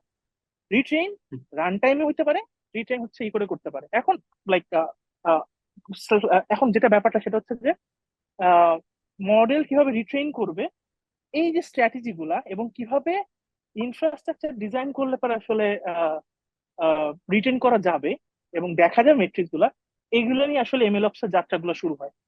তো আমি জাস্ট একটু হুম, মানে এমএল অপস ওয়ার্ডটাকে একটু জাস্ট বললাম যে আসলে তাহানিক এত কথা অনেক কিছু বলতেছে, এগুলোকে জাস্ট কানেক্ট করলাম যে এমএল অপস এর যাত্রা তখনই শুরু হয় যখন কেউ বিজনেস ওয়ার্ল্ড এর মেট্রিক্স গুলাকে এমএল মডেলের সাথে কোরিলেট করার চেষ্টা করে এবং সেই অনুযায়ী মেশিন লার্নিং মডেলটাকে চেঞ্জ করার চেষ্টা করে। এই দুইটা সার্ভ করতে পারলে তখন সেখানে এমএল অপস এর কনসেপ্টটা স্টাবলিশ হয়। তানিক, সরি। হ্যাঁ হ্যাঁ, sure sure, thank you thank you. আচ্ছা, এটাই হচ্ছে বিষয়। সজল ভাই যেটা বললো যে রিকমেন্ডেশন সিস্টেমের যে রিকমেন্ডেশন সিস্টেম গুলোই হচ্ছে বেসিক্যালি এখন আহ, যদি আমি দেখি সুপারভাইজ লার্নিং এর ক্ষেত্রে একটা বড় অংশ যে সুপারভাইজ লার্নিং এর যে মার্কেটের, সেটা একটা বড় অংশ জুড়েই আছে হচ্ছে এটা। আচ্ছা, সো আমরা এখন যেটা বললাম যে এখন আমাদের মেট্রিক্স গুলো আমরা দেখতেছি যে আমাদের বিজনেস গুলোর সাথে অ্যালাইন হচ্ছে না, বাট টেকনিক্যাল যে মেট্রিক্স গুলো সেগুলো খুব ভালো করতেছে। টেকনিক্যাল মেট্রিক্স গুলো আমি এখন এখানে মেনশন করতেছি না, কারণ আমরা যতই কম জার্গনিশ কথা বলবো আসলে সবার ক্ষেত্রে বোঝার ক্ষেত্রে একটু সুবিধা হবে আই গেস। তো বিজনেস গোল আমাদের অ্যাচিভ হয় নাই, বাট হচ্ছে আমাদের মডেল ট্রেনের যে যে মেট্রিক্স গুলো সেগুলো হচ্ছে মোটামুটি সব ভালো করতেছে। বাট আমরা যেটা বললাম যে বিজনেস গোল যেহেতু অ্যাচিভ হয় নাই, তাহলে হচ্ছে আমাদের এখন জিনিসটাকে ফিক্স করতে হবে। আমাদের পুরো মেশিন লার্নিং মডেলটাকে এখন বা সিস্টেমটাকে এখন ফিক্স করতে হবে। তো সবার আগে আমরা যেটা ফাইন্ড আউট করছি সেটা হচ্ছে আমাদের প্রবলেমটা দেখা দিছে, মানে আমরা একটা প্রবলেম সলভ করছি, মানে প্রবলেম ডিটেক্ট করছি। তো সেটা হচ্ছে এখন আমরা কিভাবে ডিটেক্ট করব আর হচ্ছে কিভাবে সেটাকে সলভ করব ইন অটোমেটেড ম্যানার, সেটা হচ্ছে আমরা দেখবো। কারণ পুরো জিনিসটাকে সলভ করতে যদি আমরা ম্যানুয়াল লেবারে যাই, ধরা যাক প্রতিদিনই অনেক প্রবলেম চলে আসতে পারে। ধরা যাক ডেটায় চেঞ্জ আসলো, ডেটার স্ট্রাকচারে চেঞ্জ আসলো, বা হচ্ছে আমাদের ইনফ্রাস্ট্রাকচারে কোনো প্রবলেম দেখা দিল। তো এগুলো ম্যানুয়ালি সলভ করতে গেলে না আমাদের যে পরিমাণ টাইম ওভারহেড যাবে বা অন্যান্য রিসোর্স ওভারহেড যাবে, সেগুলো আসলে আহ, আমাদের বিজনেসের ক্ষেত্রে আসলে লাভবান হবে না। তো এবার আমরা যদি দেখি আমাদের এই জিনিসগুলো, মানে আমাদের যে মেশিন লার্নিং লাইফ সাইকেলটা আছে, সেটাকে আমরা কিভাবে অটোমেট করতে পারি বা অপস বা অপারেশনালাইজ করতে পারি যাতে আমাদের প্রবলেম গুলো সলভ করা। তো সবার আগে আমাদের যেটা করার, এখন আমাদের যে লেমান টার্মসে যেগুলো দেখলাম, জাস্ট ডেটা ট্রেনিং এবং ডিপ্লয়মেন্ট, এগুলোকে আমরা আমাদের বিভিন্ন লোয়ার লেভেলে নিয়ে যাব। ওকে, তো ফার্স্ট অফ অল আমাদের যে ডেভেলপমেন্টের পার্টটা বা এক্সপেরিমেন্টেশনের পার্টটা, সেটাকে আমাদের একটা অর্কেস্ট্রেটেড ম্যানারে নিয়ে আসবো। সেটা হচ্ছে সবার আগে আমরা দেখবো, আমাদের ডেটাটা ভ্যালিডেট করে দেখবো যে আমাদের ডেটাটা ঠিক আছে কিনা, আমাদের ডেটার যে রিপ্রেজেন্টেশন আছে, ডেটার যে প্যাটার্নটা আছে, সেটা আমাদের প্রোডাকশন এনভায়রনমেন্টে কিরকম, মানে রিয়েল ওয়ার্ল্ডে যে ডেটা যেরকম সেটার সাথে আমাদের ট্রেনিং যে ডেটা তার মিল আছে কিনা। যদি মিল থাকে তাহলে হচ্ছে আমরা আমাদের মডেলটাকে রিট্রেন করি। আমাদের অলরেডি একটা মডেল ট্রেন্ড আছে, কিন্তু সেটা আমাদের ভাবতে হবে। দেন সেই যদি না থাকে তাহলে হচ্ছে আমাদের বাইরে থেকে ডেটা আমরা নিয়ে আসবো, তারপর সেটাকে ভ্যালিডেট করব। দেন যেহেতু আমাদের নতুন ডেটা চলে আসছে সেই বাইরে যে রিপ্রেজেন্টেশন সেই অনুযায়ী, তারপর সেটাকে প্রিপেয়ার করব। প্রিপেয়ার করার পর আমাদের বাকি যে কাজটা থাকে সেটা হচ্ছে রিট্রেন করব। দেন মডেলটাকে ইভ্যালুয়েট করবো, আমাদের যে মেট্রিক্স গুলো আছে, ধরা যাক রিকগনিশন ইঞ্জিনের জন্য যেগুলো দরকার, আমাদের অ্যাকুরেসি কিরকম, এখানে স্কোর স্কোর কিরকম, এই বিষয়গুলো আমরা দেখব। যদি টেকনিক্যাল মেট্রিক্স গুলো ভালো করে আমাদের বেঞ্চমার্ক অনুযায়ী, তারপরে আমরা আমাদের মডেলটা ভ্যালিডেট করব।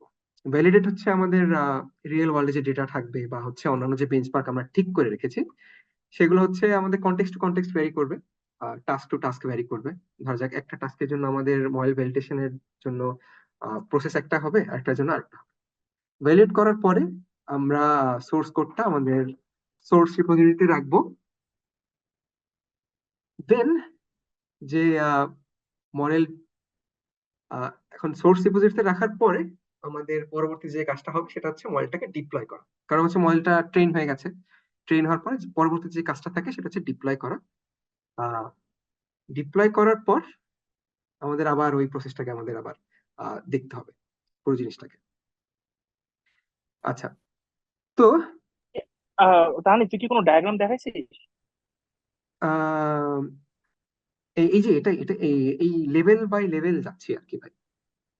আচ্ছা লেভেল আচ্ছা আচ্ছা, মানে এখানে এখন আমরা দেখছি যে what is the state of classical ML, এই ডায়াগ্রামটা দেখতেছি আমরা। আচ্ছা আচ্ছা, sorry sorry sorry sorry, I am so sorry, আমি একটু আবার দেখি। আমি ডায়াগ্রামই দেখাচ্ছিলাম, আমার মধ্যে পজ হয়ে গেছে।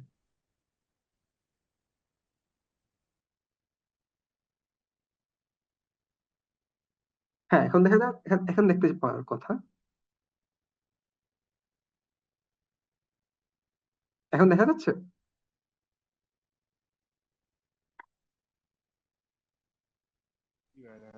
এখন দেখা দেখা যাচ্ছে। যাচ্ছে। তাহলে আমরা এখন আচ্ছা, কোথায় আছি, মানে তুই কোন জিনিসটা এক্সপ্লেন করতেছিস? হ্যাঁ, এই যে লেভেল 1 অটোমেটেড পাইপলাইন, মানে আমরা এখন হচ্ছে আমাদের যে মেশিন লার্নিং লাইফ সাইকেলটা আছে সেটা এখন হুম আমরা হুম। অটোমেট করি বা অপারেশনালাইজ করি। Okay okay okay okay okay. Okay, sorry, let me go again.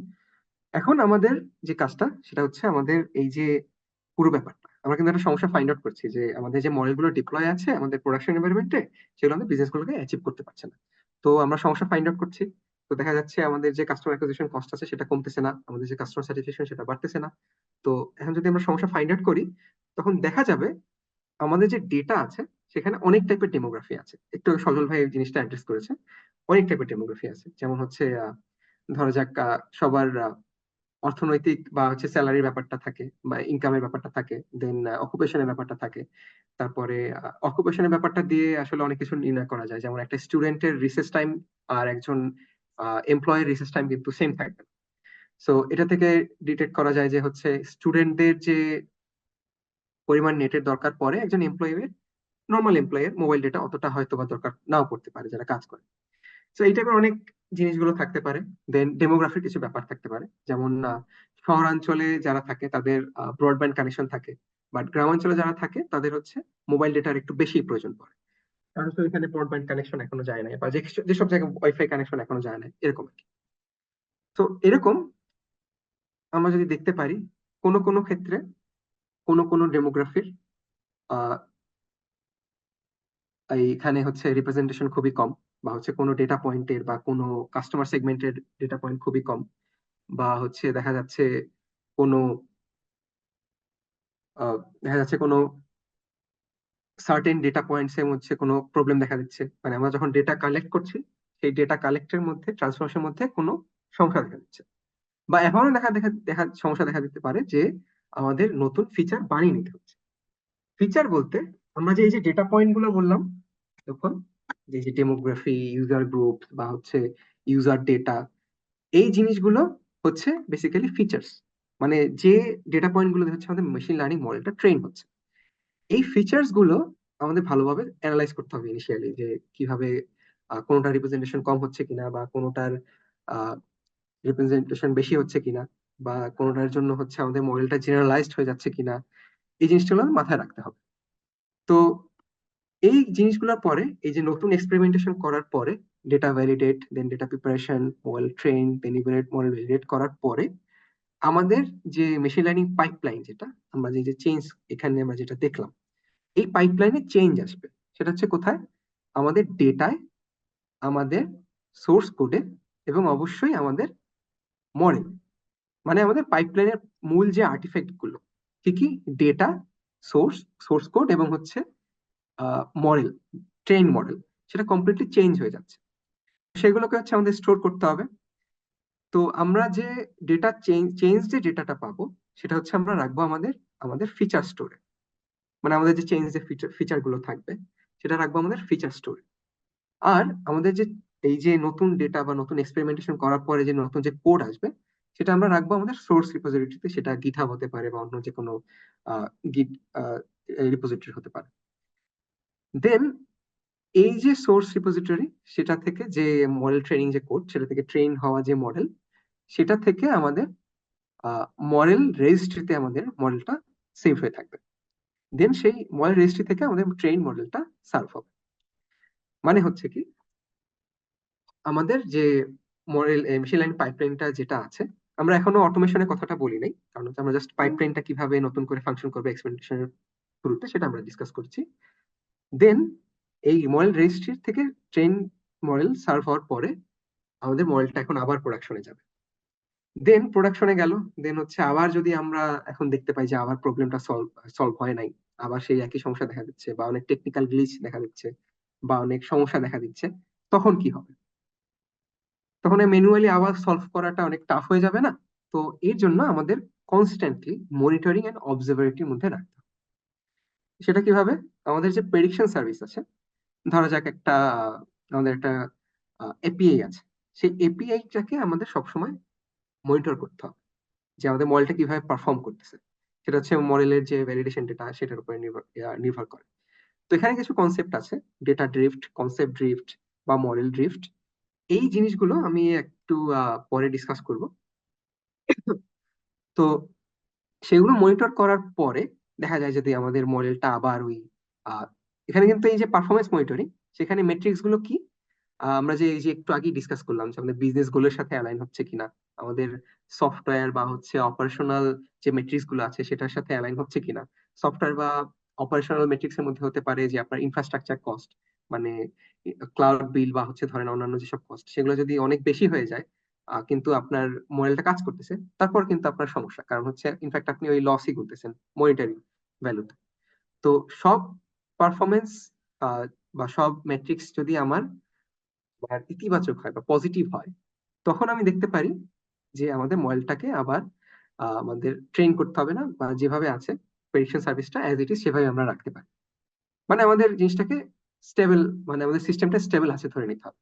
But যদি কোনো সময় বা কোনো পর্যায়ে গিয়ে যদি দেখা যায় যে আমাদের মডেলটা ঠিকভাবে কাজ করতেছে না, সেটা অনেক ধরনের ভাবে হতে পারে। যদি আমি ফার্স্টে সফটওয়্যার বা ডেভঅপস এর পার্সপেক্টিভে দেখি যে আমাদের ইনফ্রাস্ট্রাকচার ফল করছে, দেখা যাচ্ছে যে আমাদের এপিআই গুলো ঠিকভাবে রিকোয়েস্ট গুলো নিতে পারতেছে না বা সার্ভ করতে পারতেছে না, সেটা একটা ট্রিগার পয়েন্ট হবে যে মানে আমাদের সিস্টেমটা ফল করেছে। সেটা একটা ট্রিগার পয়েন্ট, মানে আমাদের ওয়ার্ল্ড সিস্টেমটাই কাজ করতেছে না। দেন বিজনেস পার্সপেক্টিভে আমরা যদি দেখি, সেটা একটা লম্বা পিরিয়ড হবে। ধরা যাক অনেকগুলো ডিপার্টমেন্টের সাথে কোলাবোরেশনে আমাদের দেখতে হবে যে আমাদের মডেলটা বা এই সিস্টেমটা বা আমাদের ওভারঅল যে সফটওয়্যার যে মডিউলটা, সেটা ঠিকভাবে কাজ করতেছে কিনা বা বিজনেস গুলোর সাথে অ্যালাইন হচ্ছে কিনা, সেটা একটা ট্রিগার পয়েন্ট হবে। সেটা ম্যানুয়ালি হতে পারে, সেটা হচ্ছে অটোমেটিকলি হতে পারে। তো সেটা যদি এই ট্রিগার গুলো কাজ করে, তখন আমাদের যে পাইপলাইন, সেটাকে অটোমেটিক্যালি আপনার ওই যে আপনার যে ফিচার স্টোরে আমরা ডেটা স্টোর করে রেখেছি একটু আগেই আমাদের ট্রেনিং এর জন্য, সেখান থেকে ডেটা এক্সট্রাক্ট করে নিয়ে এসে আগের যে প্রসেস গুলো, data validation, data preparation, model training, model evaluation, model validation করে, মডেলটা ট্রেন করে আবার সেই মডেল রেজিস্ট্রিতে, দেন মডেলটা ট্রেন করে আবার সার্ভিং। মানে এটা একটা ইটারেটিভ প্রসেস।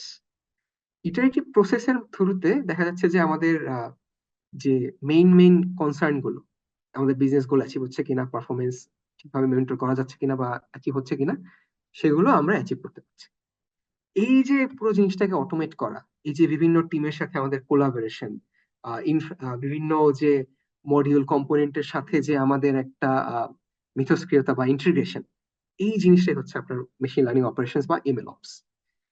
তো কয়েকটা কি পয়েন্ট বা কয়েকটা কিওয়ার্ড, সেটা হচ্ছে যে সবার আগে কোলাবোরেশন।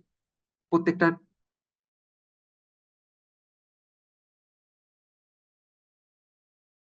অ্যাচিভ করতে চাচ্ছি, সেটার সাথে সফটওয়্যার এন্ডে আমাদের কতখানি সক্ষমতা বা কতখানি অ্যাচিভ করতে হবে, দেন তারপরে মেশিন লার্নিং টিম গুলাকে সেটাকে প্রবলেমটাকে ফ্রেম করা, দেন পুরো জিনিসটাকে একটা মেশিন লার্নিং প্রবলেমে ফ্রেম করা, দেন মেশিন লার্নিং জন্য যে ডেটা দরকার সেটাকে নিয়ে আসা, তারপর সেটাকে ট্রেন করা, দেন জিনিসটাকে ডিপ্লয় করা, দেন পুরো জিনিসটাকে অটোমেট করা, কনস্ট্যান্টলি মনিটরের উপরে রাখা, মানে অপারেশনালাইজেশনের মধ্যে অপারেশনালাইজ করা বা অটোমেট করা।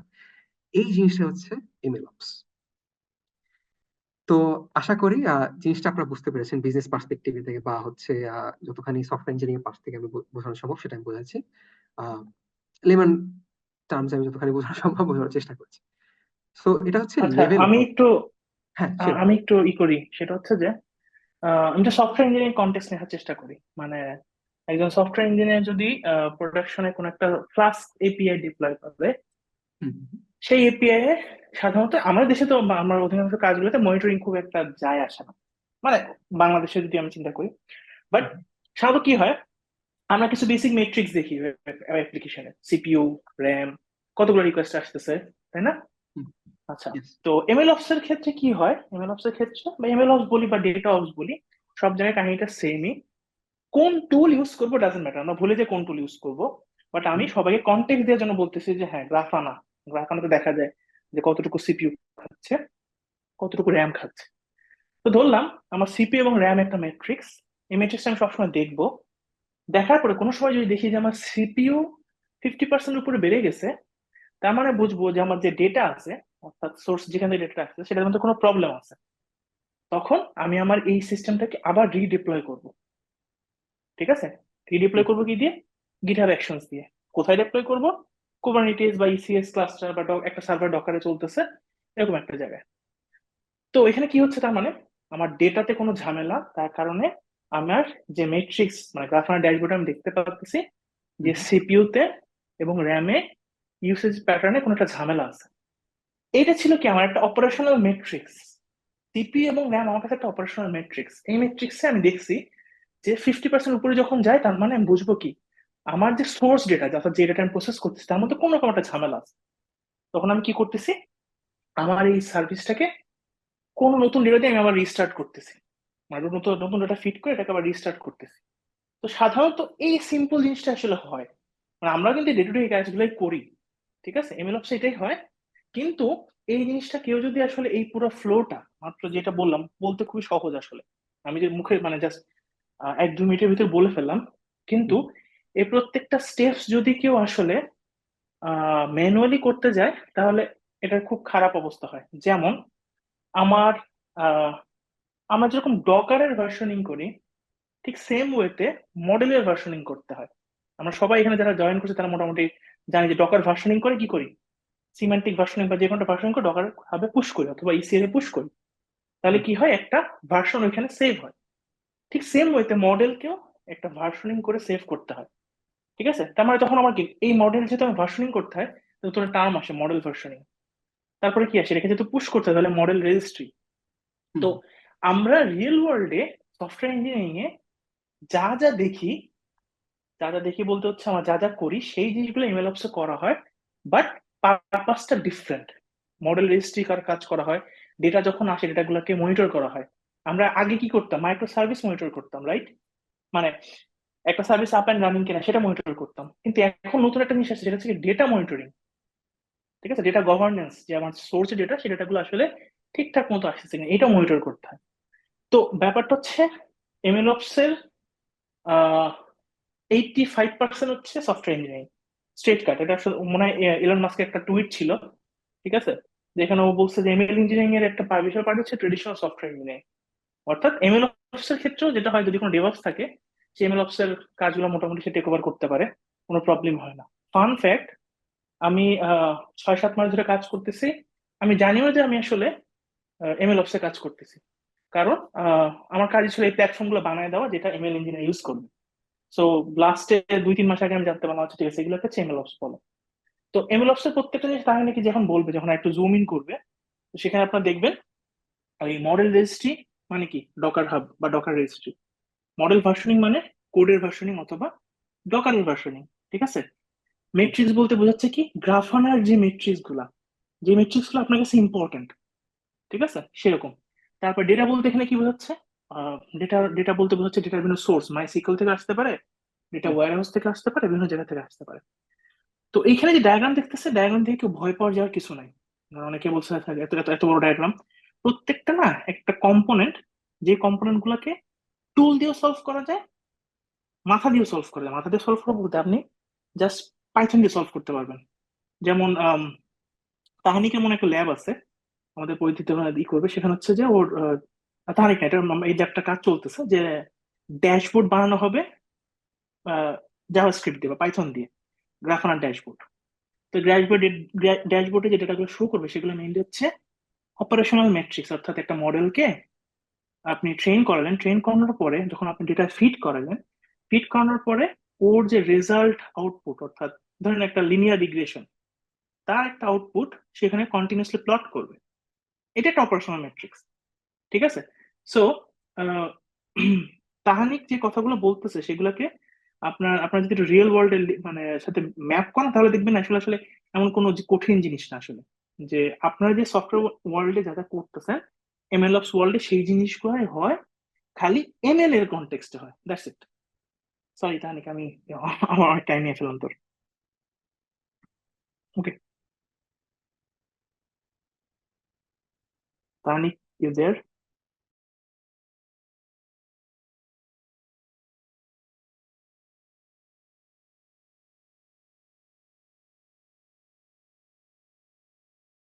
ডাটা ফল্টি কিনা, ডেটা ফল্টি হয়, আচ্ছা তাহনিক কি আছে নাকি, আই থিঙ্ক ড্রপ করছে।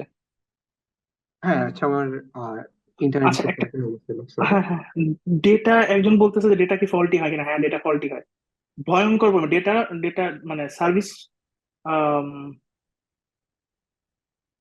ডেটা যখন কোনো একটা সোর্স থেকে আসে, ধর মাইসিকিউল থেকে একজনের ধরেন হচ্ছে ক্রেডিট কার্ড ইনফরমেশন বা পারচেস ইনফরমেশন মাইসিকিউলে আছে, এই ডেটাগুলোকে মাইসিকিউল থেকে ডিরেক্টলি আসলে ইউজ করা যায় না। ডেটাগুলোকে আমরা একটা র জোনে নিয়ে আসি। এই ডেটাকে র জোনে নিয়ে আসার জন্য বিভিন্ন রকম ডেটা ইঞ্জিনিয়ারিং সিস্টেম ইউজ করা হয়। ধরেন আমি চিন্তা করলাম একটা লাইক ইটিএল পাইপলাইন আছে, এটার কাজ হচ্ছে ডেটাগুলোকে লোড করবে, করে একটা র জোনে নিয়ে আসবে। এই নিয়ে আসার সময় দেখা যায় বিভিন্ন জায়গায় নাল ভ্যালু বা হচ্ছে কোনো কোনো ভ্যালু একটা রেঞ্জের বাইরে চলে গেছে, থাকে ডেটাতে ফল্ট থাকে।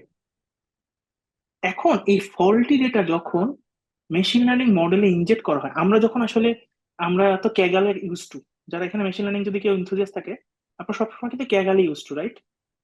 ক্যাগালের ডাটা কিন্তু পিউরিফাইড ডাটা, রাইট তানিক? ক্যাগালে যে হুম, হুম, ডেটাগুলো হুম। সেগুলো কিন্তু পিউরিফাইড ডেটা, মানে ডেটাগুলোকে আপনাকে পিউরিফাই করে দিছে। প্রোডাকশনে আমরা যখন কাজ করি, কোনো ডেটা পিউরিফাইড না, কোনো ডেটা স্ট্রাকচার না, কিচ্ছু না। সো মেশিন লার্নিং এর 80% ওয়ার্কলোড চলে যায় ডেটাকে পিউরিফাই করা এবং ডেটার কোয়ালিটি ইনশিওর করা। ইভেন আপনারা যদি এখনই ইন্টারনেট সার্চ দেন, দেখবেন যে ডেটা গভের টুল আছে বিভিন্ন, যেমন কলিব্রা নামে একটা কোম্পানি আছে, যাদের কাজ হলো ডেটা গভর্নেন্স করা, অর্থাৎ সোর্স ডেটা এবং ডেস্টিনেশন ডেটার মাঝখানে ডেটা কি কোনো কারণে চেঞ্জ হয়ে গেছে কিনা, ডেটা কোয়ালিটি ড্রপ করছে কিনা, এগুলা এনশিওর করা। ডেটা কোয়ালিটি ড্রপ একটা বিশাল প্রবলেম মেশিন লার্নিং ইঞ্জিনিয়ারিং এর জন্য, ঠিক ইনফ্যাক্ট আছে। জাস্ট আপনি এখানে যদি দেখেন, ডেটাই কিন্তু ম্যাক্সিমাম, এখানে কিন্তু ডেটাই সব। মানে হুম, আপনি যদি রাইট ডায়াগ্রামটা দেখেন, পুরো জিনিসটা কিন্তু খালি ডেটা ডেটা ডেটা ডেটা। মানে এই ডেটা রাইট বেসিক্যালি 90% তো হবেই অ্যাকচুয়ালি। রাইট। সো ব্যাপারটা হচ্ছে এই জন্য সবাই মাথায় রাখতে হবে যে আসলে মেশিন লার্নিং এর মডেলের যারা কাজ করে, ঠিক আছে, মেশিন লার্নিং ইঞ্জিনিয়ার কাজ করবে যে কোনো একটা বড় টিম, যে কোনো বড় কোম্পানিতে, ইঞ্জিনিয়ার হয়তো সায়েন্টিস্ট থাকবে 2 জন বা 3 জন, কিন্তু এর পাশাপাশি এদেরকে ডেটা দিয়ে এবং সেই ডেটাকে আসলে মডেলে ফিট, মডেলে মডেলের ভিতরে ইনজেক্ট করে বা তাকে রেডি করে দেওয়ার জন্য যে ইনফ্রাস্ট্রাকচার এবং যে টিম দরকার, এটা হিউজ। কারণ হলো ওইগুলো আসলে অনেক কমপ্লিকেটেড। আপনার ক্যাগালের 1 জিবি র্যামের মধ্যে একটা মডেল চালায় ট্রেন করা বা আপনার কম্পিউটারে মডেল চালায় ট্রেন করা, আর প্রোডাকশনে একটা ওই রিকমেন্ডেশন সার্ভ করা অথবা হচ্ছে ওই অফার অফার জিনিসটাকে সবার মধ্যে ছড়াই দেওয়া, পুরোপুরি ডিফারেন্ট বল গেম, গেমটা পুরোপুরি ডিফারেন্ট। ঠিক আছে। সো এই জন্য বলতেছি যে এমএল অপস এর বা মেশিন লার্নিং এর প্রথম ফেজটা হচ্ছে like data cleaning, data organisation, এবং আরেকটা ফেজ হচ্ছে যেটা সানিক বললো অবজারভেবিলিটি। এই দুইটা হচ্ছে একদম কি বলবো লাইক পিলার, ফাউন্ডেশন পিলার। এরপরে যেগুলো আসে সেগুলো হচ্ছে যে এটাকে ইউজ করা যায় কেমনে, ভার্সন কন্ট্রোলিং করা যায় কেমনে, সেসব জিনিসপত্র। ঠিক আছে। হুম। প্রোডাকশন আসলে খুব কঠিন মেশিন লার্নিং মডেল ইউজ করা হয় না। শুনলে মানে আপনার যদি আসলে কি একটু, অনেক রকম মেশিন লার্নিং মডেল আছে, প্রোডাকশনে কিন্তু খুব কঠিন মেশিন লার্নিং মডেল আমি অন্তত দেখি না। আমি হয়তো কম জানি, বাট আমি এখন পর্যন্ত বড় বড় অর্গানাইজেশনে কাজ করছি, কোথাও আমি অনেক কমপ্লেক্স মেশিন লার্নিং মডেল দেখিনি। খুবই সিম্পল মডেলকেই প্রোডাকশনাইজ করা ইজ ভেরি টাফ। তা নেই। Sorry. হ্যাঁ, হ্যাঁ, এখানে হচ্ছে সবচেয়ে বড় জিনিস হচ্ছে একাডেমিয়া আর হচ্ছে আপনার যে বেসিক্যালি সফটওয়্যার ইঞ্জিনিয়ারিং বা আমরা যেটাকে বলি, এটা হচ্ছে সব থেকে বড় পার্থক্য। যে হচ্ছে আপনার আহ, এক জায়গায় হচ্ছে ইনফ্রাস্ট্রাকচারের উপরে বা হচ্ছে এই প্রোডাকশনের উপর অনেক বেশি জোর, আর একাডেমিয়ায় হচ্ছে আপনার মডেলটা কত ভালো কাজ করতেছে এটার উপর জোর। তো সেটার জন্য আসলে মডেলটা অনেক কমপ্লেক্স হয়ে যায়, আর এই কমপ্লেক্সিটির জন্য এই যত কমপ্লেক্স মডেল আমরা দেখি, ইনফ্যাক্ট হচ্ছে এই যে গুগলে যত কমপ্লেক্স মডেল চলে আসে, আহ, সব কিন্তু ওরকম ডিপ্লয় হয় না। ইনফ্যাক্ট যেটা আমরা দেখি, আপনারা যদি দেখেন গুগলের বা ফেসবুকে যত বেটার বেটার ফিচার গুলো আছে, খুবই সিম্পল। আপনি হচ্ছে মানে জিনিসটাকে অনেকটাই অ্যানেকডোটটা আসলে এরকম যে জিনিসগুলোকে আপনি খুব সহজে বুঝতে পারবেন, এমন না যে খুব আনএক্সপ্লেনেবল কোনো কিছু এরকম। আচ্ছা, তো আই গেস আমরা সোফার বুঝতে পারছি যে আসলে এমএল অপস জিনিসটা কি। আমরা কোনো ওই ওয়ার্ডিং এ যাইনি, আমরা ডেফিনেশনে যাইনি, আমরা জিনিসটা আসলে ফিল করার চেষ্টা করেছি। আই গেস সবাই জিনিসটা বুঝতে পেরেছি। আপনাদের কোশ্চেন থাকলে তো আপনারা করতেই থাকেন, সমস্যা নাই। আর এখন যে বিষয়টা, আমরা হচ্ছে একটা লেভেল ওয়ানে গিয়েছি, আমরা এখন এই যে সোফারে গেলাম আমরা অটোমেশনের ব্যাপারটা। এখন হচ্ছে আমরা একটু এই যে পরবর্তীতে জিনিসগুলো, যে পুরো পাইপলাইনটাকে আমরা সিআই/সিডি বা কন্টিনিউয়াস ইন্টিগ্রেশন বা কন্টিনিউয়াস ডেলিভারিতে যাব, তার আগে আমরা একটু কনটেক্সট নিয়ে আসি আমাদের ওভারঅল যে এই মার্কেট টার্গেট বা যেগুলো আছে সেগুলোর উপরে। আর ডেভঅপস নিয়ে যে বিষয়গুলো বা সফটওয়্যার ইঞ্জিনিয়ারিং যে বিষয়গুলো, সেগুলো সজল ভাই তো আপনারা বললো, মাত্র শুনলেন। তারপর কিছু বিষয়গুলো যারা ডেভঅপসে আছেন বা ডেভঅপস সম্পর্কিত জানেন বা সফটওয়্যার ইন্ডাস্ট্রিতে আছেন, সে বিষয় সম্পর্কিত আপনারা অবশ্যই জানেন। তো এমএলঅপস এর সাথে মূল ডিফারেন্স গুলো কোথায় সেটা আমরা যদি দেখি, যে সবার আগে ভার্সন কন্ট্রোল, সজল ভাই যেটা বললেন, ডেভঅপসে কোড থাকে, কোড অ্যান্ড আর্টিফ্যাক্টস। এমএলঅপসে hyper parameters, model, performance metrics, data sets, model artifacts সবগুলো আপনাকে ট্র্যাক করতে হবে। কন্টিনিউয়াস অবজারভেবিলিটি রাখতে হবে, কন্টিনিউয়াস মনিটর করতে হবে। দেন রিইউজেবিলিটির ক্ষেত্রে যে ডেটা পাইপলাইন আছে, প্রোডাকশন পাইপলাইন আছে, সেটাকে দুইটাকে আলাদাভাবে আপনাকে রিইউজেবল করতে হবে। ধরা যাক আপনার এক্সপেরিমেন্ট পাইপলাইন একটা আর প্রোডাকশন পাইপলাইন, এই দুটাকে আলাদাভাবে রিইউজেবল করতে হবে, ওইভাবে ফ্রেমওয়ার্ক দিয়ে বা প্রজেক্ট ডেভেলপমেন্ট দিয়ে সেরকম। দেন কন্টিনিউয়াস মনিটরিং এর ব্যাপারটা তো আমরা বারবার ডিসকাস করছি, আর ভার্সনের ক্ষেত্রে আমরা ডিসকাস করছি। তো এখন এআইএমএল মার্কেটের যে স্টেট যেটা, সেটা হচ্ছে এখন কিরকম, এটা কেন, সেটা হচ্ছে আমরা যদি দেখি, আহ, এখন একটা বিষয় হচ্ছে কি, এটাকে আমি যেভাবে এখন যে অবস্থা, সেটা আসলে basically the great gen AI generative AI rapid startup revolution. Basically আপনার লিস্ট এভরি উইকে 100টা করে আপনার এআই স্টার্টআপ তৈরি হয়, এবং এগুলো হয় কি, পরে হচ্ছে গুগলের ডেভ ডে বা হচ্ছে ওপেন এআই ডেভ ডে তে 100টা করে এআই স্টার্টআপ মারা যায়। সো এই যে জিনিসগুলো, এগুলো দেখে একটা জিনিস মাথায় আসতে পারে যে এআই ইজ এ বাবল, বা হচ্ছে machine learning is a bubble, machine AI ML is statistical modelling বা সামথিং লাইক দ্যাট। আপনি লিনিয়ার রিগ্রেশনকে এরকম ওভার কোয়ালিফাই করে দেখছি আমরা, জিনিসটা বাবল, বা হচ্ছে আপনার যেভাবে .com বাবল ক্রাশ করেছে, এই বাবল সেভাবে ক্রাশ করবে। হ্যাঁ, অবশ্যই করবে। কারণ হচ্ছে এই যে র্যাপার গুলো যেগুলো আছে, সেগুলো হচ্ছে আমি যেটা বললাম, প্রতি ডেভ ডেতে 100টা করে মারা যায়, প্রতি সপ্তাহে 10টা করে জন্মায় আর কি। তো এটা হচ্ছে সমস্যা। বাট অ্যাকচুয়াল প্রবলেম যেগুলো সলভ করতেছে, সেগুলো কিন্তু মারা যাচ্ছে না। এটার দিকে আমাদের মাথায় রাখতে হবে। অ্যাকচুয়াল প্রবলেম যারা সলভ করতেছে, যারা হচ্ছে ওভারঅল জিনিসটাকে মাথায় রাখতেছে, মানে অ্যাকচুয়াল এন্ড ইউজারের কাছে যাচ্ছে, আবার এন্টারপ্রাইজের কাছে সমাধান করতেছে, তারা কিন্তু মারা যাচ্ছে না। আপনি যদি কনজিউমার ফেসিং এ দেখেন, একটা বড় ইনফ্যাক্ট আমাদের অনেকেই হয়তো আমরা টুলটা ইউজ করি, সেটা হচ্ছে পারপ্লেক্সিটি। এটা যে কত ভালো কাজ করে সেটা অনেকেই মাত্র জানেন। এই টাইপের টুলগুলো যেমন টিকে থাকবে, এটা কিন্তু বেসিক্যালি র্যাঙ্ক। মানে রিট্রিভাল অগমেন্টেড জেনারেশন যেটাকে বলে। আপনারা যারা মেশিন লার্নিং এ কাজ করছেন বা সফটওয়্যার সাইডে বা ডেভঅপস সাইডে যারা কাজ করছেন, রিট্রিভাল অগমেন্টেড জেনারেশন সম্পর্কে আপনাদের ধারণা আছে অবশ্যই। আমি এটা একটু ডিটেইলে গেলাম না। এটা বেসিক্যালি একটা র্যাগ, বাট একটু বা এআই এজেন্টও বলা যেতে পারে, বাট র্যাগ অন স্টেরয়েড। এটা খুব ভালোভাবে কাজ করতেছে এবং খুব ভালোভাবে মার্কেটে গ্রাবও করতেছে slowly and slowly. But on the other hand, যত আহ, অন্যান্য যেসব স্টার্ট আপ দেখতেছেন ওগুলো মারাই যাবে, কিছু করার নাই। সো এটা নিয়ে ভয় পাওয়ার কিছু নাই। এটা একটা মার্কেটটা গ্রো করতেছে আমরা যদি দেখি।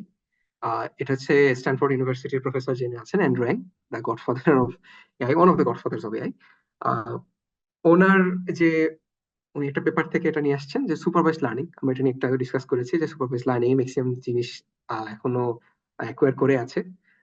এই রিকমেন্ডেশন ইঞ্জিন বা হচ্ছে অ্যানোমালি ডিটেকশন, রিস্ক মিটিগেশন, এগুলো নিয়ে প্রচুর কাজ হয়। এবং এই ক্লাসিক্যাল কাজগুলো জেনারেটিভ এআই দিয়ে সলভ করাটা অনেক টাফ।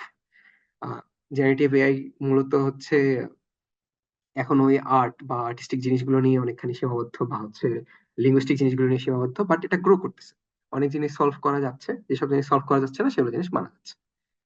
আর এখন আমরা হচ্ছে আরো কিছু কন্টেক্সট নিই, সেটা হচ্ছে এআইএমএল জব মার্কেটে আসলে আহ, কি অবস্থা, বা হচ্ছে অ্যাকচুয়ালি এআই স্ট্যাকের কি অবস্থা। তার আগে আমার মনে হয় আমাদের এমএলঅপস এর প্রসেসে আবার ব্যাক যাওয়া উচিত, কারণ হচ্ছে তাহলে আমরা পুরো আইডিয়াটা পাবো যে এমএলঅপস প্রসেসটা একদম ফাইনালাইজ কিভাবে করা। আচ্ছা, তো কিছু কোশ্চেন আসছে তা নাকি আমরা মনে হয় ওই কোশ্চেন গুলোর সাথে আচ্ছা আচ্ছা, সরি অ্যালাইন আমি করে যদি অ্যান্সারটা দিই তাহলে মনে হয় থিঙ্ক আচ্ছা সরি সরি আমি ফ্লোটা ক্লিয়ার চ্যাটটা হবে। দেখতে পাচ্ছি না, তো আমি সরি। হ্যাঁ হ্যাঁ, আমি অ্যান্সার গুলো করতেছি। সেটা হচ্ছে যে হাসান ভাই কোশ্চেন করছে যে আসলে আমরা এমএলওপস গাই কি মডেল ট্রেন করে কিনা। না, আচ্ছা এমএলওপস এ যারা কাজ করে তারা সাধারণত মডেল ট্রেনিং এ কাজ করে না। ঠিক আছে। তো এমএলওপস এ যেটা হয় মেইনলি সেটা হলো মডেল ট্রেনিং করতেও পারে নাও করতে পারে, বাট আসলে এটা আসলে তার রেসপন্সিবিলিটি না। আরো অনেকগুলো কোর কাজ থাকে। রেসপন্সিবিলিটি না, যেমন, আসলে কোর হ্যাঁ, রেসপন্সিবিলিটি না। রাইট, যেমন একটা ইমেল ইঞ্জিনিয়ার তাকে বলবে যে দেখো আমি একটা গ্রাফানা ড্যাশবোর্ডে আমার এই মেট্রিক গুলো লাগবে। ঠিক আছে, এবং রিলায়েবিলিটির সাথে লাগবে। এমএলওপস এর কাজ হচ্ছে এমএল ইঞ্জিনিয়ারকে রিলায়েবিলিটি দেওয়া। অর্থাৎ ওর যে গ্রাফানা ড্যাশবোর্ড, সেই গ্রাফানা ড্যাশবোর্ডে রুট মিন স্কোয়ার ভ্যালু অথবা ধরেন হচ্ছে ডেটা ডিপ ভ্যালু, এই ভ্যালুগুলো সুন্দর করে ভিজুয়ালাইজ করতে হবে। এটা হচ্ছে এমএলওপস ইঞ্জিনিয়ারের কাজ। সেকেন্ড কাজ, মডেল গুলো ঠিক মতো ভার্সনিং হয়ে থাকতেছে কিনা। মডেল গুলা যখন হচ্ছে অটো এমএল বলে একটা ব্যাপার আছে, অর্থাৎ ডেটা যখন ড্রিফট করে, ডেটা যখন সোর্স ডেটা যখন চেঞ্জ হয়, বেসড অন দ্যাট এই মডেলটাকে আবার রিট্রেন করতে হয়, রিট্রেন ট্রিগার করতে হয়। তাহলে এর পরের সপ্তাহে একটা ওয়ার্কশপ করবে, সেখানে তার একটু ডিটেল যাওয়ার বলার চেষ্টা করবে, বা একটা হ্যান্ডস অন হওয়ার চেষ্টা করবে, দেখা যাক। তো সেইখানে হচ্ছে ডেটা যখন মানে মডেলটা যখন রিট্রেন করানো লাগে, অর্থাৎ অটো এমএল এর যেগুলো অ্যাপ্লাই করা লাগে, এই পাইপলাইনটা হচ্ছে এমএল অপস ইঞ্জিনিয়ারকে বানিয়ে দিতে হয়। এখন আপনি বানাবেন, আপনি এখন একটা গ্রাফানা ড্যাশবোর্ড বানাবেন। তো এগুলা কিন্তু ব্যাপারটা এরকম না একবার আপনি বানিয়ে দিলেন শেষ। এগুলোকে মেনটেন করতে হয় এবং এগুলোর জন্য ইনফ্রাস্ট্রাকচার অ্যাজ কোড লিখতে হয়। এটা পুডোমি হতে পারে, টেরাফর্ম হতে পারে, জাভাস্ক্রিপ্ট হতে পারে, পাইথন হতে পারে। ঠিক আছে। অর্থাৎ এমএল অপস ইঞ্জিনিয়ারের কাজ হলো উইথ এমএল কনটেক্সট, একটা এমএল ইঞ্জিনিয়ার কি বলতেছে সেই অনুযায়ী তাকে পাজল গুলা, বিল্ডিং ব্লক গুলো তাকে প্রোভাইড করা। যেমন ধরেন জুপিটার নোটবুক, আপনারা জুপিটার নোটবুক ইউজ করেন হচ্ছে কোথায়? আহ ধরেন হচ্ছে আপনার নিজের ইসে, ল্যাপটপে। প্রোডাকশনে যখন ডাটা ইঞ্জিনিয়াররা বা ম্যানেজমেন্ট ইঞ্জিনিয়ার কাজ করে, কেউ জুপিটার নোটবুক তার কম্পিউটার ইউজ করতে পারে না। কারণ কি? ডেটা গুলো থাকে প্রাইভেট একটা র জোনে, নেটওয়ার্কের ভিতরে। ওইখানে কুবারনেটিস ক্লাস্টারের ভিতরে, কন্টেনারের ভিতরে জুপিটার নোটবুক চলে, সেইটা দিয়ে ডেটাগুলোকে এক্সেস করা যায়। ঠিক আছে। অর্থাৎ ওইখান থেকে ডেটাগুলোকে তারা এক্সেস করে। তো এই পুরো প্রসেস যখন হয় তাহলে আপনার কি লাগবে, অর্থাৎ আপনার এমন একটা কুবারনেটিস ক্লাস্টার লাগবে, ঠিক আছে, যেটাতে কি আছে, জুপিটার নোটবুকের কন্টেন্টটা চলতেছে। অথবা আপনি ক্লিক করলে জুপিটার নোটবুকের কন্টেন্টটা লঞ্চ হচ্ছে। ঠিক আছে। তারপর হচ্ছে লাইক ওই কন্টেনার থেকে ডেটার যে ওয়্যার হাউস সেখানে কানেক্ট করা যাচ্ছে, তাহলে আপনি মডেলকে টেস্ট করতে পারবেন। তো এই যে বিভিন্ন কম্পোনেন্ট বানায় দেওয়া হচ্ছে এমএল অপস ইঞ্জিনিয়ারের কাজ। আরেকটা হইতে পারে, ডেটা দুই ধরনের হয়, একটা হচ্ছে রিয়েল টাইম ডেটা, একটা হচ্ছে ইটিএল, মানে কি বলবো, স্ট্যাটিক ডেটা, বা একদম স্ট্যাটিক ডেটা বলি আর কি। তো রিয়েল টাইম ডেটাতে যে ধরনের মডেল কাজ করে, স্ট্যাটিক ডেটার উপর ওই ধরনের মডেল কাজ করে না। ঠিক আছে, রিয়েল টাইম এটাকে যেভাবে কনজিউম করতে হয়, ট্রেন করতে হয়, স্ট্যাটিক ডেটা এভাবে কনজিউম করতে হয়। তার মানে আসলে আপনারা যখন ডেটা ইঞ্জিনিয়ারিং এর যেরকম ডিভিশন করা থাকে, এমএল এরও একটা পার্ট হচ্ছে এমএল অপস, যেটা হচ্ছে এমএল মডেলটাকে মেশিন লার্নিং ইঞ্জিনিয়ার কাছ থেকে নিয়ে এটাকে চালানোর ব্যবস্থা করবে। এটা হচ্ছে এমএল অপস ইঞ্জিনিয়ারের কাজ। ঠিক আছে, ও কখনোই মডেল ট্রেনিং এ কাজ করে না, করার চান্স পায় না আসলে। ঠিক আছে, তো আই থিঙ্ক এটাতে অনেক কিছু আসলে লাইক অনেকে ক্লিয়ার হয়ে যাবে আর কি। ঠিক আছে, আচ্ছা, ডেভঅপস থেকে এমএলঅপস এর ট্রানজিশনটা কেমন? ইজি বলতে পারবো আমি really। কারণ এমএলঅপস এর জায়গাটা হলো এরকম, এমএল টুল গুলাকে আপনার ডিপ্লয় করে অপারেশনালাইজ করতে হবে। ঠিক আছে, আপনাকে অনেক বেশি এমএল এর কনটেক্সট জানা না থাকলেও চলবে। আচ্ছা, টিআরপি ভাইয়া নামে একজন কোশ্চেন করছে যে, intuitively I feel the data preparation would be fixed step of steps process, so it would be a constant known process. How and why it will cause performance issue? Yeah, এটা আসলে step এবং নন process না। ঠিক আছে, এটা কখনোই নন process না। একটা এক্সাম্পল দিলে বুঝতে পারবেন। সেটা হচ্ছে যে, ধরেন আপনার 2 মিলিয়ন রেকর্ডস একটা সোর্স ডেটাবেস আছে মাইসিকিউএল। সেখান থেকে আহ, আপনি গুগলের বিগ কোয়েরিতে একটা হচ্ছে ওএলটিপি ডেটাবেস, আর গুগল বিগ কোয়েরি হচ্ছে ওএলইপি ডেটাবেস, এখানে এটা নিয়ে আসলেন। প্রবলেমটা হলো আপনার সোর্সটা থেকে ডেস্টিনেশন ডেটাতে যখন আসছে, ডেটাগুলো ঠিক মতো আসছে এবং কোনো রকম কোনো ঝামেলা হয় নাই, কোনোটা চেঞ্জ হয় নাই। এইটা আপনি কেমনে করবেন? এটা কোন সফটওয়্যার দিয়ে আপনি চেক করবেন? আমি কি আপনাদের কোশ্চেনটা বোঝাতে পারছি? 2.5 মিলিয়ন রেকর্ডস একটা ডেটাবেস আছে, মাইসিকিউএল ডেটাবেস। মাইসিকিউএল হচ্ছে ওএলটিপি ডেটাবেস, ট্রানজাকশনাল ডেটাবেস। সেখান থেকে আপনি গুগলে বিগ কোয়েরিতে নিয়ে আসছেন। গুগল হচ্ছে এটা হচ্ছে ওএলইপি, একটা হচ্ছে রো বেস ডেটাবেস, একটা হচ্ছে কলামনার ডেটাবেস। একটা হচ্ছে কোয়েরি করার জন্য, মানে বড় কোয়েরি করার জন্য বানানো হয়েছে, একটা হচ্ছে মানে অপারেশন করার জন্য বানানো হয়েছে। ডেটা যখন আপনি এক জায়গা থেকে ট্রানজিট করেন, নিয়ে যান, তখন ডেটা হারায় যায়, ডেটা নষ্ট হয়ে যায়, কোনো একটা ঝামেলা হয় হয় এটা হবেই। এখন এই 2 মিলিয়ন রেকর্ডস আপনি যদি চিন্তা করেন, প্রত্যেকটা রেকর্ডকে আপনি যদি ওয়ান বাই ওয়ান মিলাইতে যান, 2.5 মিলিয়ন রেকর্ডস মিলাইতে কতক্ষণ লাগবে? লাইক ধরলাম এক একটা রেকর্ড মিলাইতে যদি লাইক 1 সেকেন্ডও লাগে, like 2.5 million seconds, right? Which is unrealistic. So তখন ওইখানে বিভিন্ন রকম অ্যালগোরিদম, বিভিন্ন রকম টেকনিক বসাইতে হয়। এই জন্য হচ্ছে ডেটা সোর্সটা, আবার এই ডেটা যদি হয়ে যায় আপনার রিয়েল টাইম ডেটা, কাফকা থেকে মেসেজ আসে বা RabbitMQ থেকে মেসেজ আসে, তখন কিন্তু আপনি এটাকে সোর্স, এটা কিন্তু নাই হয়ে গেছে, তখন ওটাকে মিলাবেন কি হবে? So point is, data change হয়ে গেল আসলে। ঠিক আছে, ডেটা চেঞ্জ হয় এবং ডেটার কোনো নোন প্রসেস থাকে না যে এটা কিভাবে করে মিলানো যাবে। ওকে, মানে মিলানো যাবে বলতে পারছি, মিলানোর ওয়ে আছে, বাট সেই ওয়ে গুলোকে খুব ক্লেভার ওয়েতে ডিজাইন করতে হয় বেসড অন ডেটার কনটেক্সট। তো এটা যে একদম নোন এবং যে চেঞ্জ হবে না, ব্যাপারটা এরকম না, চেঞ্জ হয়। ঠিক আছে, ওকে।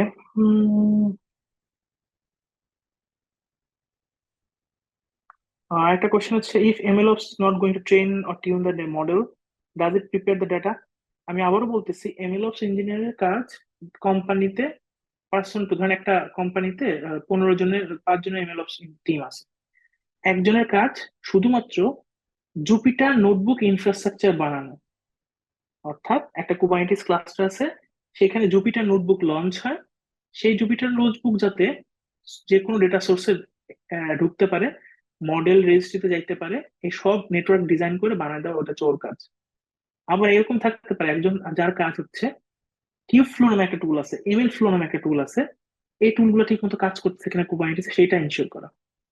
আরেকজন থাকতে পারে কিউব রে রে বলে একটা টুল আছে, যেটা হচ্ছে এই ডিস্ট্রিবিউটেড ডেটা প্রসেসিং করে, সেইটা প্রোডাকশনে ঠিক মতো কাজ করতেছে না, সেটা তার কাজ হতে পারে। ঠিক আছে, আমরা মেশিন লার্নিং যেগুলো শিখি, আমি আবারও বলতেছি, এই জাস্ট ওই যে ধরেন ইউটিউবে আমরা দেখে শিখি যে হ্যাঁ কেকালে একটা ডেটা সেট নিলাম, নিয়ে এর ভিতরে বিভিন্ন রকম মেশিন লার্নিং অ্যালগোরিদম সেটা ট্রাই করলাম, পাইটর্চ অ্যালগোরিদম ট্রাই করলাম। প্রোডাকশনের চিত্রটা পুরোপুরি ভিন্ন, বিভিন্ন রকম টুল থাকা লাগে, সেই টুল গুলো ইউজ করে প্রোডাকশন সিস্টেমটা বানাইতে হয়। এমএলওপস ইঞ্জিনিয়ারের কাজ হচ্ছে ওই টুল গুলো একটা একটা করে পাজলের মতো অ্যাড করা, যাতে যাতে হচ্ছে সবাই মানে এমএল ইঞ্জিনিয়াররা কাজ করতে পারে, ডেটা ইঞ্জিনিয়াররা কাজ করতে পারে। যেমন ডেটা অপস কি? ডেটা হচ্ছে ডেটার একটা ভেরিয়েশন যা বা এটাকে একটা বলে ডিআরই বলে, আমি তো এসআরই শুনছি। একটা হচ্ছে ডিআরই, ডেটা রিলায়েবিলিটি ইঞ্জিনিয়ারিং। এদের কাজ কি? ডেটা যাতে ঠিক মতো রিলায়েবলি ল্যান্ডিং জোনে আসে, যাতে মেশিন লার্নিং ইঞ্জিনিয়ার বা অন্য ডেটা ইঞ্জিনিয়ার ইউজ করতে পারে। ঠিক আছে? এমএলঅপস ঠিক এরকম। এমএলঅপস এর কাজ হলো ইনফ্রাস্ট্রাকচার, ক্লাউড সবকিছু মিলে মেশিন লার্নিং ইঞ্জিনিয়ারকে ফ্যাসিলিটি দেওয়া। যেমন ধরেন একটা প্রবলেম হতে পারে, আপনি মডেল ট্রেন করান তো জিপিইউ তে, তাই না? তারপর কুবারনেটিস ক্লাস্টারে আপনি যখন একটা মডেল ট্রেন বাটনে ক্লিক করবেন, আপনার ট্রেনিংটা যাতে জিপিইউ নোডে যায় রাদার দ্যান সিপিইউ নোডে না গিয়ে। ঠিক আছে? এমএলঅপস ইঞ্জিনিয়ারদের কাজ মেনলি আসলে এইসব জিনিস। এই তো। সো হ্যাঁ, শাফিউন ভাই এটা ভালোই করতে বলছে। আই থিঙ্ক আমরা নেক্সট উইকে যেটা করবো, নেক্সট উইক হচ্ছে আমরা একটা নেক্সট তার 2 সপ্তাহ পরে আমরা একটা ওয়ার্কশপ লঞ্চ করব, যেখানে আহ, আমাদের পরিধি ল্যাব ইউজ করে একটা এমএল অফিসের ছোটখাটো কাজ করানো হবে। তখন আমরা বুঝতে পারবো আসলে এমএল অফিস ইঞ্জিনিয়ারের কি কাজ করে। আহ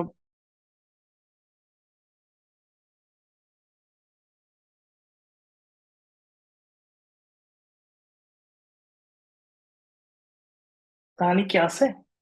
তাহানি, আই থিঙ্ক তাহানিকে নেটওয়ার্কের প্রবলেম হচ্ছে।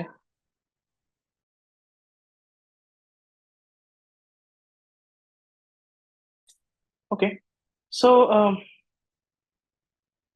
আর কার কোনো কোশ্চেন আছে তাহলে আমি আনসার দিতে পারবো আর কি। আই থিঙ্ক তাহানি নেটওয়ার্কের প্রবলেমের কারণে ওই করতে পারতেছে না।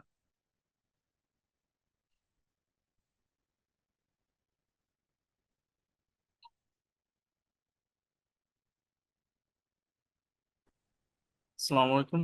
আমি কি একটা কোশ্চেন করতে পারি? আপনাদের যে কোর্সটা লঞ্চ করতেছেন আপনাদের ওয়েবসাইটে ওই হুম, রিলেটেড। হ্যাঁ, শিওর শিওর শিওর। আচ্ছা, আমার কোশ্চেনটা হচ্ছে আপনারা আম, এখানে অলমোস্ট আমি 30 মতো আপনাদের মানে কোর্স দেখতেছি আর কি, মানে লেসন লেসন দেখতেছি। আপনারা কি এটা পুরোটাই লাইভ ক্লাস নেবেন অর মানে প্রি রেকর্ডেড ভিডিও থাকবে? আর এটা জি ভাই, শেষ করেন আমি তারপর বলবো। আর হচ্ছে যে আপনাদের ল্যাবটা আমি যেটা দেখছি যে আপনারা আপনাদের পরিধির নিজস্ব যে কুবারনেটস ক্লাস্টার ওইখানে আপনারা হয়তো আহ, ওই এনভায়রনমেন্টে আমাদেরকে প্র্যাকটিসটা করতে হবে। সো হুম। এর বাইরে জিসিপি বা হয়তো আমাদের রিয়েল লাইফ ওয়ার্ল্ডে যেটা করতে হয় জিসিপি তে বা এডাব্লিউএস এ আমাদের হয়তো প্র্যাকটিস গুলো করতে হয়। সো ওই রিলেটেড সাপোর্টটা আমি কিভাবে পাবো আপনাদের এই কোর্স থেকে? আচ্ছা ভাই, আপনি মনে হয় জানেন না, আমাদের এডাব্লিউএস এর ল্যাব দিয়ে এগুলো হবে আর কি। আমাদের নেক্সট ওয়ার্কশপটা আপনারা দেখতে পারলে আপনি চাইলে জয়েন করতে পারেন। আমাদের ল্যাবটা হচ্ছে পুরোপুরি ডিপেন্ডস অন ইউজ কেস। যেমন কুবারনেটিস এর ডেভঅপস এর যারা ইঞ্জিনিয়ার, কুবারনেটিস এর ল্যাব গুলো আছে আমাদের কুবারনেটিস ল্যাবে করে, কিন্তু আমাদের কিন্তু আরো ওই সিস্টেম ডিজাইন যারা করে তারা এডাব্লিউএস ইউজ করে করে। সো আপনার এমএল অপস এর যেমন রে ক্লাস্টার বা আরো যেসব কাজগুলো সেগুলা এমএল ফ্লো, সেজ মেকার, এডাব্লিউ সেজ মেকার তো ভাই আমরা আমাদের কুবারনেটিসে দিতে পারবো না, তাই না? তো সেজ মেকারের যে মডিউলটা আছে সেখানে সবকিছু আপনাদের এডাব্লিউএস দিয়ে হবে, অর্থাৎ আপনার এডাব্লিউএস এক্সেস পাবেন। ওখানে আমাদের যে পরিধির যে ল্যাব আছে ওখানে ক্লিক করলে অটোমেটিক আপনার জন্য এডাব্লিউএস এর পুরো একটা অ্যাকাউন্ট প্রভিশন হয়ে যাবে। ওখান থেকে এক্সেস দেওয়া হবে, ওখানে আপনি ল্যাব করতে পারবেন। It's already there, people are using it. I think এটা নিয়ে প্রবলেম হবে না। আর হচ্ছে এটা আমাদের ক্লাসগুলো হচ্ছে একটু আহ, অনেকগুলো ল্যাব থাকবে, তো প্রায় 50 থেকে 60টারও বেশি, আরো বেশি ল্যাব থাকবে এখন পর্যন্ত। মানে 50 থেকে 60টা বলতে বোঝাচ্ছে যে মেইন বড় বড় ল্যাব, এর মাঝখানে সাব ডিভাইডেড অনেকগুলো ল্যাব থাকবে। তো ওইখানে ল্যাবগুলোর মধ্যে ভিডিও রেকর্ডেরও থাকবে, কিছু কিছু থাকবে হচ্ছে লাইভ ক্লাস, যেগুলো আসলে আমরা বুঝতে চাবো স্টুডেন্টের কি অবস্থা আছে। কেউ যদি বুঝতে পারতেছে না তখন তাকে হেল্প করার জন্য লাইভ ক্লাসই করতে হবে। তো প্রথমে যেহেতু এটা প্রথম এবং মানে বাংলাদেশের প্রথম এবং ওয়ার্ল্ডে খুব একটা লঞ্চ হয় না, তো আমরা সবগুলো লাইভে রাখবো। প্লাস ভিডিও থাকবে, রেকর্ডেড ভিডিও থাকবে, ল্যাবের জন্য রেকর্ডেড ভিডিও থাকবে। ঠিক আছে? বাট অধিকাংশ ক্লাসে লাইভ হবে, আর রেকর্ডেড তো দেওয়া হবে, মানে রেকর্ডটা দেওয়া হবে, লাইভের রেকর্ডটা দেওয়া হবে। এই তো। আই থিঙ্ক আপনি অ্যান্সার পাইছেন আসলে ভাই। জি, থ্যাংক ইউ। আমার এটা একটা কোশ্চেন ছিল আর কি। ঠিক আছে, থ্যাংক ইউ ক্লিয়ার করার জন্য। হুম, হুম। আর এটা হচ্ছে আমাদের আমাদের যে কোর্স, সেটা পুরোপুরি আসলে ল্যাব সেন্ট্রিক, পুরোপুরি ল্যাব সেন্ট্রিক। অর্থাৎ আপনি কোন একটা কোম্পানিতে 1 বছর চাকরি করলে যে পরিমাণ এক্সপিরিয়েন্স পাবেন এমএল অফিসের, ওই ল্যাব গুলো করলে সেই পরিমাণ এক্সপিরিয়েন্স পাবেন। আই থিঙ্ক আমাদের এখানে স্টুডেন্ট যারা আছে অনেকে জয়েন করছে, তারা হয়তো ল্যাব গুলো দেখছে অলরেডি, তারা জানে। আই থিঙ্ক যদি কারোর সাথে পরিচয় থাকে তাহলে কথাবার্তা বলতে পারেন আর কি। সো আই থিঙ্ক ওরা আরো বেটার কন্টেক্ট দিতে পারবে। যদি ল্যাবের অনেক এখনো ক্র্যাঙ্কি, ল্যাব অনেক অনেক জায়গায় ক্র্যাশ ট্যাশ করে, এটা হচ্ছে রিয়েলিটি আর কি, আমি আপনাদের বলে দিচ্ছি। But I think within 1 or 2 months it would be far more better. আমরা এটার পেছনে কাজ করতেছি আর কি। আচ্ছা, আর ল্যাবের যেগুলো মেইনলি আসলে যে উম, হ্যাঁ, মানে মেইন পয়েন্ট এটা আসলে ল্যাবগুলো করলে মোটামুটি আপনি যে কোনো কোম্পানিতে যদি ইন্টারভিউ দিয়ে সময় আপনি বলতে পারবেন যে এই জিনিসগুলো কেমনে হয়, আপনাকে ইন্টারভিউ থেকে আটকাইতে পারবে বলে আমার মনে হয় না। এটা একটু কনফিডেন্টলি বলতে পারি আমি। আচ্ছা জি, হ্যাঁ থ্যাংক ইউ, আমি বুঝতে পেরেছি। ওকে, ঠিক আছে।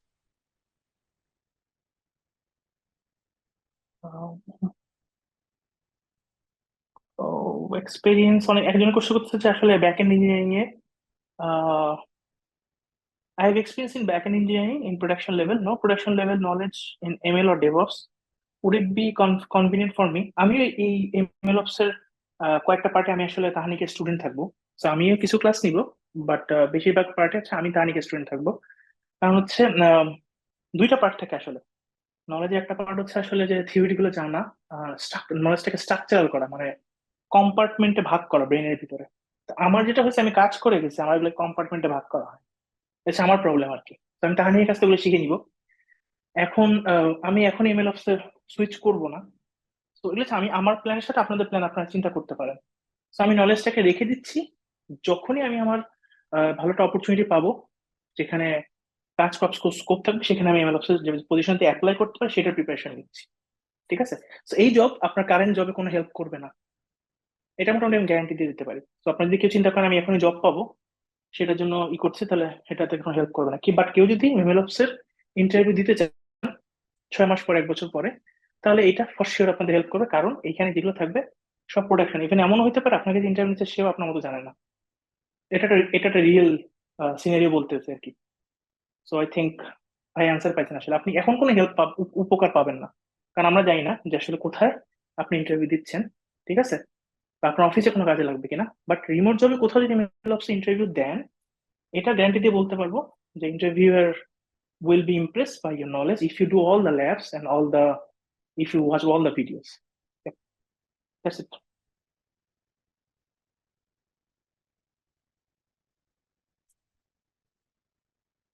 And আমি আবার একটু কনফিডেন্স সাথে বলতেছি, ল্যাব গুলা আপনারা like you guys can like compare with any places. Course, there is Coursera, there is deep learning AI.ai.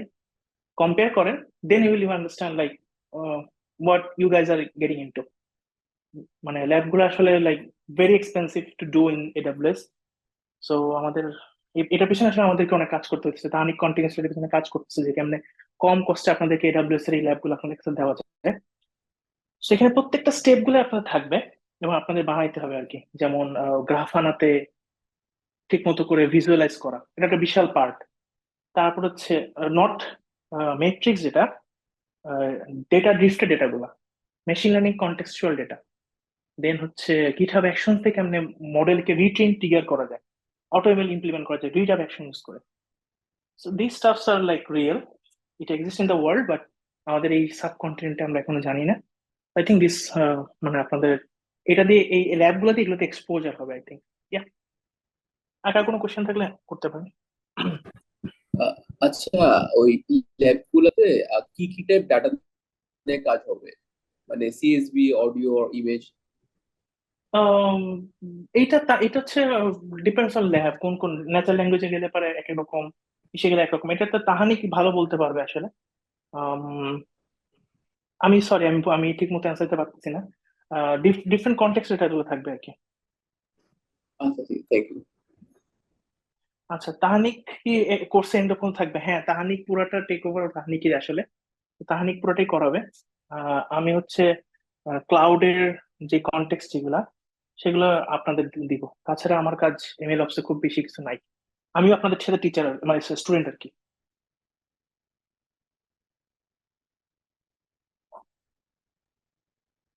আচ্ছা, আমার আর একটা কোশ্চেন ছিল যে আপনাদের হুম, ক্লাস কবে থেকে শুরু হবে, শুরু করতে চাচ্ছেন?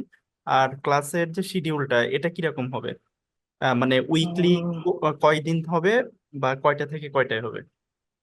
2 দিন যতটুকু আমি জানি। কবে শিডিউল টাইম খুলে গেছে ভাই, একটু আমাদের জাস্ট একটু যদি সাপোর্ট একটু কল দিলে পারে, বা সাপোর্ট একটু মেসেজ দিলে হবে। সরি, আমি এখন বলতে পারছি না, রিয়েলি সরি। আচ্ছা, একটু আমি সাপোর্টে আপনাদের বলছি। ওয়েবসাইটে যেটা দেখছি যে আপনার 6 সেপ্টেম্বর পর্যন্ত আপনাদের রেজিস্ট্রেশনের বোধহয় টাইমলাইন দেওয়া আছে, ডেডলাইন। ওটা একটু চেঞ্জ হয়েছে কারণ এই যে মাঝখানে তো লাইক অনেকগুলো ইভেন্ট গেল। আই থিঙ্ক আমি আজকে বলবো আজকে আপডেট করে দিতে। একটু জাস্ট আমাদের পেজে একটু নক দিতে হবে আসলে। আমাদের এই আহ, মানে দেশে এই পরিস্থিতির পরে আমাদের সবকিছু অপারেশনাইজ করতে একটু টাইম লেগে গেছে, কারণ আমি অনেক কিছু আপডেট করতে পারিনি। Sorry for that. ওকে, একটু পেজে নক দিতে হবে। জি জি, আচ্ছা ঠিক আছে।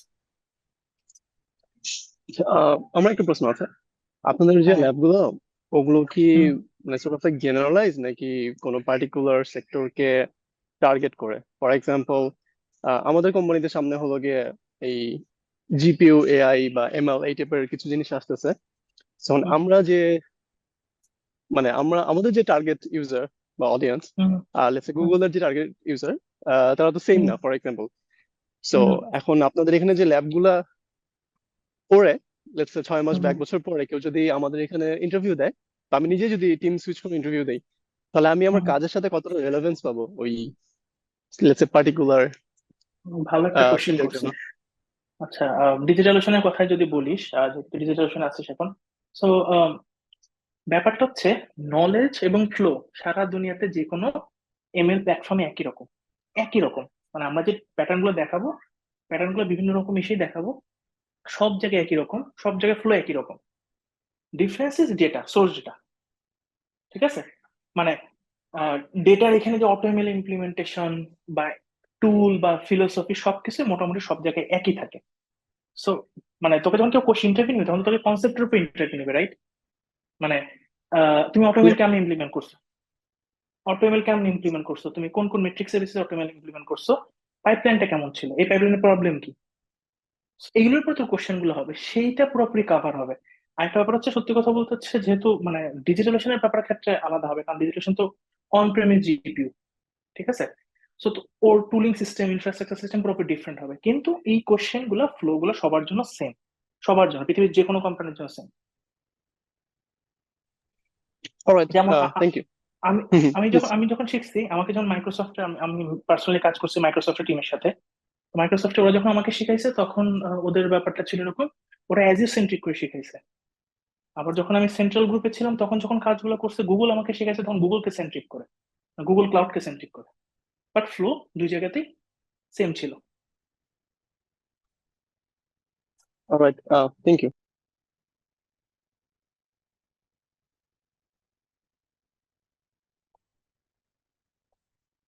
ওকে, আই থিঙ্ক আর কার কোনো কোশ্চেন নাই। যদি না থাকে তাহলে আমরা ড্রপ করতে পারি।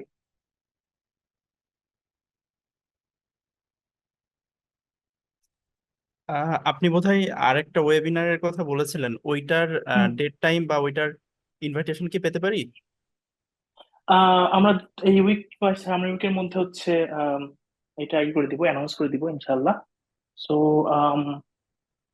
আই থিঙ্ক পেজেই দেখতে পারবেন, যেহেতু ওটা আসলে ওটাতে আমাদের একটা প্রিপারেশন আছে, যেহেতু আমাদের সবাই যারা যারা জয়েন করবে এদেরকে সবাইকে আমরা হ্যান্ডস অন ল্যাবের এক্সেস দিব, আমাদের ল্যাবের এক্সপিরিয়েন্সটা তাদের করতে দিব। সো ওইটা একটু একটু টাইম লাগতেছে, কারণ infrastructure acquisition and stuff. So ওইটা 1-2 সপ্তাহের মধ্যে আমরা অ্যানাউন্স করে দিব ইনশাল্লাহ। আচ্ছা, ওই ওয়েবিনারটার পরে কি আপনারা এই এমএল অফসের যে কোর্সটা ওইটা ওটা শুরু করবেন? হ্যাঁ, ওইটার পরে, ঠিক পরে পরে না, আর কয়েকদিন পরে আর কি। আচ্ছা, ওয়েবিনারটা এই মাসের মধ্যে ইনশাল্লাহ করার চেষ্টা করছি, দেখা যাক আসলে। ওয়েবিনারটা জাস্ট শো দ্যাট যে আসলে আমাদের ক্যাপাসিটি আসলে কোন জায়গা পর্যন্ত আছে, ল্যাবের ক্যাপাসিটি, অনেস্টলি যদি বলি। আচ্ছা।